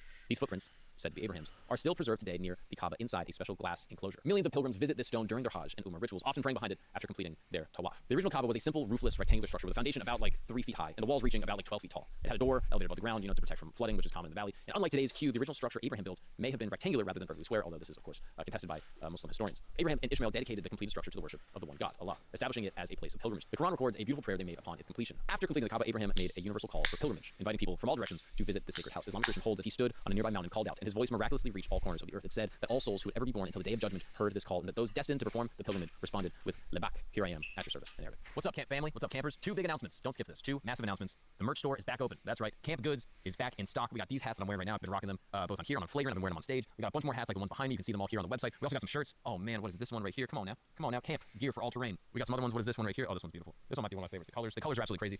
This is Camp Gagnon, vintage wisdom across the globe. Come on now. We got all that and more on the store. Get out. The link is in the description. Set across. Maybe have a drink and mess prisoners, men in Europe. Joan of Arc's trial, from Epic Wars. What's fascinating is that archaeologists confirmed that there has indeed been a structure at this site for thousands of years, although pinpointing the exact date of the original construction remains challenging. The area around Mecca shows evidence of ancient settlements and religious activity dating back a millennia. But here is something to think about. Whether you take this origin story literally or view it symbolically, it clearly shows what the Kaaba represents and how much deeper it is than I've always wondered what it's like to go inside of the Kaaba. Just a physical building. It embodies this profound concept of sacred space, a meeting point between heaven and earth, and the focal point for human devotion to God. When Muslims face the Kaaba in prayer 5 times daily, from every corner of the world, they're connecting not just to a building in Saudi Arabia. They're not worshiping a building, obviously. They're connecting to this ancient lineage of monotheistic worship, according to tradition, stretches all the way back to the very first human, and actually stretches back beyond humanity into the realm of heaven itself. And that is just the beginning of the story. So, Abraham and Ishmael just finished rebuilding the Kaaba, right? Establishing the sacred cube as, this is the house of God. But there's something missing. A way to mark where pilgrims should begin their circulation, the tawaf, a starting point for the ritual. And this is where we encounter the most interesting and mysterious element of the entire structure, the famous black stone. When people talk about the black stone, they're not talking about the whole thing. The black stone, or the Hajar al-Aswad in Arabic, is set into the eastern corner of the Kaaba, about 5 feet above the ground. It's not particularly large, roughly the size of maybe like a basketball or soccer ball, but its significance in Islamic tradition is massive. And the origin story, this is wild. According to tradition, while Abraham and Ishmael were completing the Kaaba, the angel Gabriel appeared to them once again, but this time he didn't come empty-handed. Gabriel presented them with a stone that had come directly from heaven, from paradise itself. What's fascinating is that this stone wasn't always black. Tradition says that it was originally this dazzling white color, so luminous that it could be seen from a day's journey away. Imagine that. Brilliant white stone shining like a lighthouse in the middle of the desert, guiding pilgrims towards the Kaaba from miles and miles away. Why is it black now? Well, there's a few explanations in tradition. The stone is said to have gradually darkened over time by absorbing the sins of those who touched it. Some traditions specify that it was the sins of those who touched it while in a state of ritual impurity, or those who touched it without sincerity. The stone itself essentially took on humanity's spiritual burden, becoming darker with each passing generation. Now, if you are the skeptical scientific type, you might be wondering what this stone actually is, like geologically, right? Like you could tell what it is. It's a fair question. While no comprehensive scientific analysis has been permitted in modern times due to the stone's sacred status, obviously, various theories have been proposed. Some geologists who've even had the chance to view it closely suggest it might be a meteorite, which would be fascinating and a really interesting twist on obviously the heavenly origin, right? Like a meteor is literally from the heavens. If true, it would make sense that it's not only a metaphorical symbol, or a spiritual symbol of God giving, Abraham and Ishmael a stone from heaven, but a literal astronomical piece of heaven. Others believe it could be basalt or some other type of volcanic rock. The fact that Arabia has significant volcanic history makes it plausible. Some speculate it might have been, some type of impacted glass formed when a meteorite strikes the silica-rich sand, and that intense heat fuses into the sand and creates a glass-like material. What we do know, the stone now appears as a composite. That's actually, yeah, that's valid. I didn't even think about that. The fact that the heat of it would cause that. About 8 other small fragments held together in a silver frame. This fragmentation happened over centuries through natural wear and deliberate damage during various political conflicts that we'll get to in a little bit. The placement of the gun on the table, because same. This fragmentation happened over centuries through natural wear and deliberate damage during various political conflicts that we'll get to in a little bit. The placement of the black stone serves as it serves a practical purpose as well. By embedding the stone in the eastern corner of the Kaaba, it provided a clear marker for where the ritual should begin and end. Even today, pilgrims aim to start their 7 counterclockwise circuits around the Kaaba from the black stone corner, touching or even kissing it if possible, or simply raising their hand toward it in the massive crowds. Now, what happened after Abraham and Ishmael's time? This is where the story takes some turns. After Abraham established the Kaaba as a center of monotheistic worship, it indeed became a major pilgrimage site. Various Arabian tribes would travel to Mecca to perform rituals, and for a time, the pure monotheistic tradition continued. The descendants of Ishmael, who had settled in Mecca, around the well of Zamzam were the primary caretakers of the Kaaba. But over the centuries, we're talking hundreds of years here, things began to change. The original message of monotheism became diluted and mixed with other religious concepts. This wasn't unique to Arabia, by the way. Throughout human history, religious practices have often evolved or transformed as different cultures interact with the traditions. By the 5th and 6th centuries AD, just before the rise of Islam, the Kaaba had become something quite different from what Abraham had intended. It turned into a major pagan shrine of over 360 idols representing different tribal deities of pre-Islamic Arabia.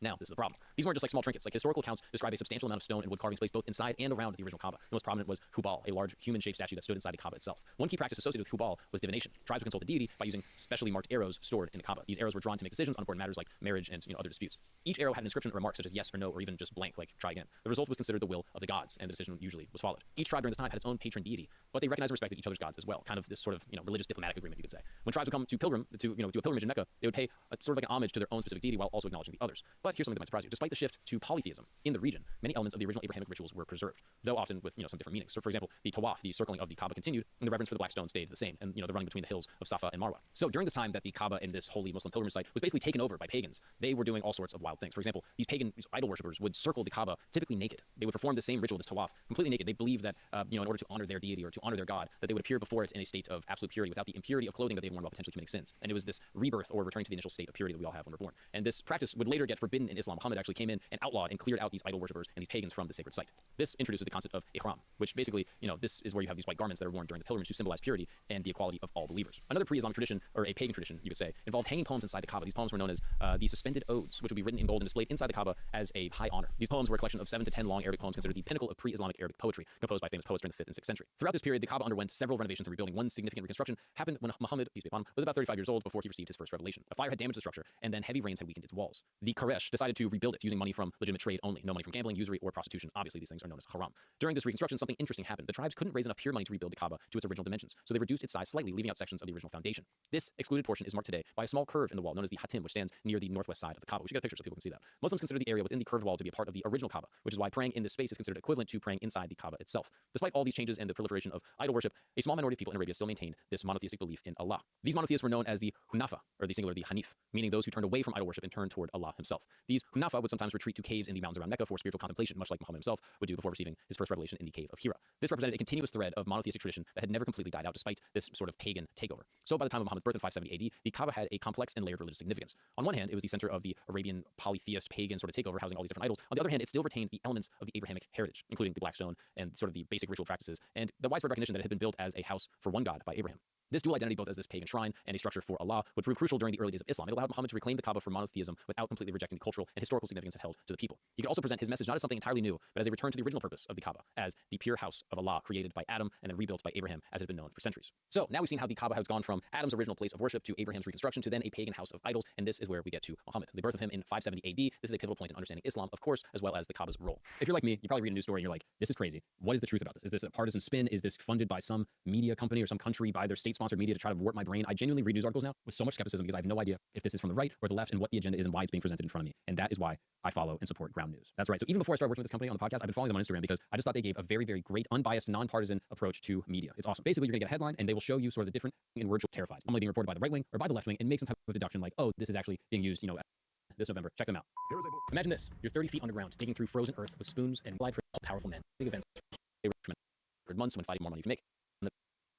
The economic benefit for the flow of their golden goose, right? They basically thought if they controlled the most important religious site in Arabia, which brought them not only tremendous prestige, but also a ton of economic benefit for the flow of pilgrims and traders, which is why some people would allege, it kind of makes sense, it becomes a pagan site because the more people that go to worship, the more money you can make. The Quraysh had developed a whole economic system around the Kaaba and its season. They organized trade fairs to coincide with religious gatherings, created a calendar of sacred months when fighting was prohibited, and collected various fees and offerings from visitors. In many ways, they were brilliant business operators who understood the connection between religion and commerce. Muhammad's earliest connection to the Kaaba came long before his prophetic mission began.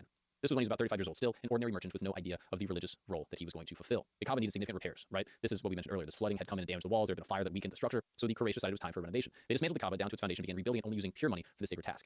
No funds obtained through gambling, prostitution, or other dubious means would be accepted. This limited their budget considerably, forcing them to build the smaller Kaaba like we mentioned before. What we didn't mention is, as the rebuild was nearing its completion, a serious problem emerged. Who would have the honor of returning the sacred black stone to its place in the eastern corner? Various Quraysh subclans began arguing over the task. Remember, these were proud tribal Arabs for whom the honor was deadly serious, and the matter almost escalated to bloodshed. The deadlock continued for several days until someone suggested that they let the next person to enter the sanctuary make the decision. As fate would have it, that person was who else than Muhammad. Peace be upon him. Just assume peace be upon him for all of them. Okay, I don't want to get in trouble with the Muslims, all right? Who had the reputation for fairness and wisdom. His nickname was Al-Amin, meaning the trustworthy one. Muhammad's solution was simple and brilliant. He asked for a cloth to be spread out and placed the black stone in the center. Then he invited a representative from each of the quarreling clans to grasp an edge of the cloth and lift it together. When they had raised the stone to the right height, Muhammad himself stepped in and positioned it in its corner. Everyone was satisfied with the outcome. Each clan had participated equally in the sacred task and bloodshed was avoided. It's a really interesting and cool moment in history, right? The future prophet of Islam, still years away from receiving his first revelation, already playing a crucial role in the Kaaba's story. In retrospect, it seems almost symbolic of how Muhammad would later unite all of these same tribes under the banner of Islam. Fast forward several years, and everything had changed. Muhammad had received revelations declaring that there was only one God, and he began preaching against idol worship and faced increasing persecution from the Quraysh, who saw his monotheistic message as a threat to their Kaaba-centered ecosystem. Basically, the Quraysh was like, hey, if a bunch of people are coming here, we're making more money, but now you're saying there's only one God, that's going to affect our bottom line. Eventually, the pressure became so intense that Muhammad and his followers fled Mecca from Medina in 622 AD. This is known as the famous Hijra that marks the beginning of the Islamic calendar. During his time in Medina, Muslims prayed facing Jerusalem. But according to Islamic tradition, around 16 months after the Hijra, Muhammad received a revelation while leading prayers instructing him to change the Qibla. This is the prayer direction from Jerusalem to the Kaaba in Mecca. The Quran describes the moment like this: "We have seen you turning your face toward heaven, so we will surely turn you toward a Qibla with which you will be pleased. So turn your face toward Al-Masjid Al-Haram." This was a pivotal moment that reconnected Islam to the Abrahamic legacy of the Kaaba. By directing prayers toward the Kaaba, even while it still housed idols, Muhammad was signaling that his mission wasn't to establish something entirely new, but to restore the pure monotheism of Abraham that had been corrupted over time. The story culminates in 630 AD when Muhammad returned to Mecca at the head of an army of 10,000 Muslims. After years of conflict, the Quraysh surrendered the city without a fight. Muhammad's first act upon entering Mecca was to go directly to the Kaaba. He circled it 7 times on his camel, then entered the sanctuary itself. Inside, he faced the ultimate symbolic moment of his mission. The Kaaba contained 360 idols representing various tribal deities from all over Arabia, and Muhammad destroyed them all, reportedly reciting as he did so, quote, "Truth has come, and falsehood has vanished. Indeed, falsehood is bound to vanish." Bars. With his act, the Kaaba was restored to its original purpose as the center of the worship of Allah. So now we've gotten to the point in the story where the Kaaba has now been reclaimed by Muhammad and by the followers of Allah to be the house of monotheistic worship of the one God.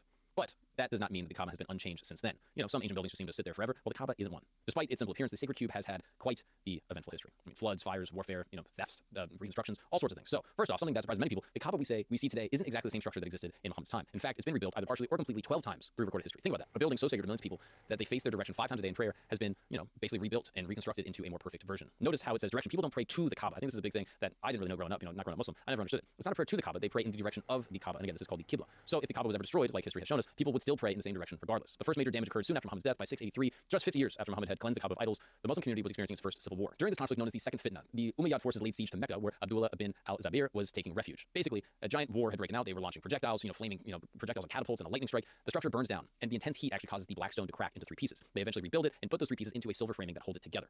Fast forward, again, it then gets retaken back and then rebuilt once again. This pattern of damage and reconstruction continued throughout the centuries, but in 930 AD, something happened that stunned the Islamic world: the theft of the black stone itself. A radical Ismaili Shia sect known as Karmatians, led by Abu Tahir al-Janabi, attacked Mecca during the Hajj season. These weren't your typical raiders. They had a mission to challenge what they saw as a corruption of mainstream Islam. These pilgrims basically came in, they killed people, filled the sacred well of Zamzam with their bodies, and then committed what many considered the ultimate sacrilege. They pried the black stone from its place in the Kaaba's corner and took it back to their headquarters in Al-Asa in modern-day eastern Saudi Arabia. For 22 years, the black stone remained in their hands. They demanded an enormous ransom, believing that pilgrims would not come to Mecca without the sacred stone, thus crippling their enemies. But here's the thing. The pilgrims continued to come. They simply performed their tawaf around the Kaaba with its empty corner, pointing to where the stone had been. And then eventually in 952 AD, the stone was returned, although there's some historical debate about whether a ransom was paid or not. Some accounts suggest that they began experiencing misfortunes they attributed to possessing the stone unjustly. Whatever the reason, it had been returned, but it had sustained further damage and now was in even more pieces. The 11th century brought more changes, and the heavy rains continued to damage the Kaaba once again. But perhaps the most extensive reconstruction happened in 1630 during Ottoman times. Mecca experienced catastrophic flooding as rainwater came down from the surrounding mountains into the valley where the Kaaba sits. The force of water was so strong that it collapsed 3 of the walls, leaving only the wall containing the black stone intact. Sultan Murad IV ordered a complete rebuild, and the original stones were recovered from the floodwaters where possible and supplemented with new stones from the nearby hills. The Ottoman reconstruction established much of what we see today, including the dimensions of the basic structure. Though these physical changes, something even more interesting was happening. A political contest over who would control the Kaaba. You see, in Islamic history, being the custodian of the 2 holy mosques in Mecca and Medina was a enormous religious, legitimacy and carried with it a ton of authority. Over the years, many different dynasties fought for control of this region, and ultimately, the Ottomans claimed the prestigious title of the custodians of the 2 holy mosques. The Ottoman Empire held this honor for nearly 4 centuries until World War I, when Sharif Hussein of Mecca declared the Arab revolt against the Ottoman rule. And since then, the Saudi royal family has held the title of custodian of the 2 holy mosques, with the current custodian being King Salman bin Abdul Aziz. Through all these political changes, the black stone itself continues to face challenges, centuries of being touched and kissed by millions of pilgrims, along with previous damage of fire and theft and taking their toll. Today, the original stone exists as 8 small fragments of different sizes held together in a silver frame that's been replaced many times throughout history, with the current silver frame dating back to 1956. Only about 20 to 30% of what's visible of the silver frame today is actually the original black stone. The rest is a type of cement filling called strass, which holds the fragments together. The largest piece of the original stone is estimated to be about the size of maybe a date. In modern times, the Kaaba's structure has been relatively stable, though it continued to receive regular maintenance. The major changes have instead been to the surrounding area. The Masjid al-Haram, the sacred mosque that contains the Kaaba, had been expanded numerous times to accommodate for even more pilgrims over the centuries. The most significant recent event affecting the Kaaba occurred in 1979 when extremist militants seized the Grand Mosque, taking hundreds of pilgrims hostage in a 2-week standoff. Saudi forces eventually reclaimed the mosque, but not before there had been some damage to the surroundings. Today, Saudi authorities take extraordinary measures to protect the Kaaba from both natural disaster and human threats. The building is regularly maintained with the kiswa, which is the black cloth covering the Kaaba, and it is replaced annually during the Hajj. Flood control systems have also been installed to prevent any type of devastation to damage the structure to this day. Modern technology has even been employed to preserve the black stone. In 2021, Saudi authorities released rare detailed images of the stone, creating a new photographic technique called focus stacking. These images are now used for study and documentation, allowing close examination without physical touching. What's so fascinating about the story of the Kaaba being rebuilt is that the Muslim devotion to the site and all worshiping in the same direction has been unchanged, whether it's damage or natural disaster or theft. All Muslims, since the beginning of Abraham, have all been pointed towards the same direction. And I think there's something profound about that, right? This continued spiritual significance that transcends the physical building. The Kaaba has never been revered for its architectural magnificence or anything like that. The power lies in the connection to Abraham, Adam, Muhammad, and ultimately God himself. And that takes us to the Kaaba as we know it today. But to truly understand this remarkable structure, we need to look beyond the physical building and look how it connects the physical and the spiritual world. In Islamic mystical tradition, specifically Sufism, the Kaaba isn't simply a building in Mecca. It's seen as the earthly reflection of divine reality, a mirror of what exists in heaven itself. So that raises the question, what do you see if you actually enter into the Kaaba itself? Well, this is pretty interesting, because not many people get to do it. It is, such a sacred place, and so many millions of pilgrims go there every year. But surprisingly, the interior is quite modest. There are 3 wooden pillars supporting the roof, a small prayer area that can accommodate about maybe a dozen people, and some hanging lamps that illuminate the space. The marble floors and walls feature inscriptions and prayers and Quranic verses, while the ceilings reportedly bear the names of various rulers and dignitaries who've restored the Kaaba throughout the centuries, kind of like a historical record preserved in the most sacred space in Islam. Now, while the interior remains generally unchanged, the way the Kaaba is maintained has evolved dramatically with modern technology. The most visible example, like I mentioned before, is the kiswa. The kiswa is the obvious, beautiful black drape that goes over the Kaaba itself and gives it its iconic black cube look. It has been handcrafted in Cairo for many years, but is now created in Mecca itself, dedicated, basically with an entire group of, highly skilled artisans that actually craft and put in the ornate calligraphy that contain Quranic verses around the Kaaba. It is said that the kiswa costs about $5 million to produce annually. I mean, the kiswa itself, uses 700 kilograms of silk and 120 kilograms of gold and silver thread. It weighs about 1,500 pounds, and they only use it for 1 year, but at the end of the year, oftentimes it is, cut up and given to different museums, different groups, and even potentially given as gifts. Another interesting feature of the Kaaba that most visitors don't really understand is the mizab, a golden rainwater spout extending from the roof. Mecca doesn't get a ton of rainfall, but when it does, specifically during the Hajj, pilgrims will position themselves under the spout, hoping to catch a few drops of the water. It is believed that the water flowing from the Kaaba itself is especially blessed, a divine gift directly from Islam's most holy structure. Notably, in 2012, there has been some construction around the Kaaba. For example, the Makkah Royal Clock Tower, which stands nearly 2,000 feet over the Grand Mosque. It's the world's third tallest building and houses luxury hotels where wealthy pilgrims can perform their prayers while looking directly down at the Kaaba from their rooms, a premium view that obviously you can imagine is quite expensive. The modern development has sparked countless debates within the Muslim community, as traditional scholars worry that the spiritual focus is shifting from the simple sacred Kaaba to these massive commercial structures surrounding it. They question whether the luxury and the commercialization around the mosque might distract from the true purpose, a devotion and dedication to God. Others argue that these developments are necessary to accommodate the growing number of people and to ensure that many more people continue to do the great pilgrimage every year. What's remarkable throughout all these changes is how the Kaaba itself has remained essentially unchanged despite the massive skyscrapers around it. The Kaaba continues its primary focus, serving as the Qibla, the direction of prayer for Muslims worldwide. Maybe the most interesting or impressive thing about the modern Kaaba isn't the building, but the logistics of managing the millions of visitors. During the Hajj, up to 100,000 people might be circling the Kaaba at the same time. It's not 100,000 pilgrims, it's 100,000 all at once. That's like having a packed stadium crowd all moving around a single point, but without chaos. So how do they make it work? The Saudi authorities have developed a multi-level system. There's a ground floor immediately surrounding the Kaaba called the Mataf, the roof of the mosque, and several floors between. Each level has a clear entry and exit point with pathways marked on the floor so people don't get lost. They also have a specific time slot. The area closest to the Kaaba has times reserved for the elderly and disabled pilgrims, and a women-only period, so everyone has a chance to approach the black stones safely. During busy times, there's even a queue for those wanting to touch or kiss the black stones, with guards keeping things moving. But behind the scenes, it's all high-tech. The mosque has thousands of cameras and sensors that feed into a command center. Staff watch for dangerous crowds or medical emergencies and can quickly send help to specific areas using a grid system that maps the entire complex of the mosque that houses the Kaaba. Interestingly, Mecca can hit 120 degrees Fahrenheit in the summer, but yet the marble floors around the Kaaba stay cool. That's because they have pipes with chilled water running beneath the marble, plus massive air conditioning units that pump out cold air, keeping everyone in a safe environment. What surprises many first-time visitors is the mix of people circling the Kaaba. At first glance, you might see West Africans walking with Indonesians, wealthy Arabs beside South Asian workers, elderly people in wheelchairs, and even people from Europe or America taking it all in. It might be the most diverse gathering of humans anywhere, with people from every continent, ethnicity, language, and social class moving together around a single point. After thousands of years and many historical changes, this simple black cube still draws people from around the world. So, we traveled through 4,000 years of history together, from the story of Adam building the first structure to Abraham to Ishmael's reconstruction, through its years as a pagan shrine, Muhammad's reclamation for monotheism, centuries of political struggles, and finally, the modern pilgrimage experience. I guess what makes the Kaaba so fascinating and important isn't necessarily the architecture. It is the amazing ability to organize billions of people from around the world across any time and any place. Think about it. When a Muslim in Tokyo or Toronto or Morocco or even in Saudi Arabia turn toward Mecca to pray, they're participating in something that links them directly to Abraham. The rituals performed around the Kaaba today and the tawaf, the kissing of the stone, the prayers, they're essentially the same ones that have been practiced for thousands of years. The Kaaba has witnessed empires rise and fall. It's withstood floods and fires and thieves and sieges. Its caretakers have changed from prophets to tribes to caliphs to kings. Yet throughout all of this, the core purpose has remained the exact same: to serve as the focal point for worship of one God. For Muslims, the Kaaba represents the spiritual center of their faith. But even if you're not Muslim, there's something powerful to appreciate here too, right? The Kaaba shows how a simple symbol can unite people across, vastly different languages and cultures and social status. So next time you see the Kaaba, whether it's in a news clip or a photo, just know that it's more than, a giant black, structure or a simple cube, maybe a meteorite. It is a testament to something far bigger than any one person, place, or moment in time. And maybe that's the important thing that we can all take away from the Kaaba in this Muslim tradition, is that, this beautiful house of God can be shared by so many people, and that many times a day, millions, potentially billions of people around the world are all focused on one central site, all for God. I found that very interesting. I did not know so much of this about the Kaaba and about, Mecca and Saudi Arabia. Again, you hear these terms like, oh, the Mecca, it's used colloquially, but actually understanding the history is very fascinating, especially for someone like me that grew up, Catholic. Understanding the site, I guess in Catholicism we have like the Vatican, is very similar, but it sort of lacks the centralized ritual purpose that Muslims have. I find it very enlightening. I don't know. I think it's fascinating. I have a ton of respect for the Muslims that perform the Hajj and actually go there and worship together with their brothers from around the world. So, what do you think? If you're Muslim, did we get this right? Tell me if there's anything I missed. Write in the comments below. And if you're not Muslim, what do you think of the Hajj? What do you think of the Kaaba? Even if you're not Muslim, amazing ability to organize billions of people from around the world across any time and any place. Think about it. When a Muslim in Tokyo or Toronto or Morocco, or even in Saudi Arabia, turn toward Mecca to pray, they're participating in something that links them directly to Abraham.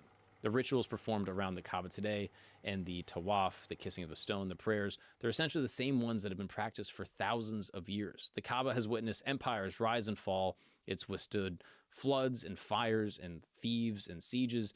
Its caretakers have changed from prophets to tribes to caliphs to kings. Yet throughout all of this, the core purpose has remained the exact same: to serve as the focal point for worship of one God. For Muslims, the Kaaba represents the spiritual center of their faith. But even if you're not Muslim, there's something powerful to appreciate here too, right? The Kaaba shows how a simple symbol can unite people across, vastly different languages and cultures and social status.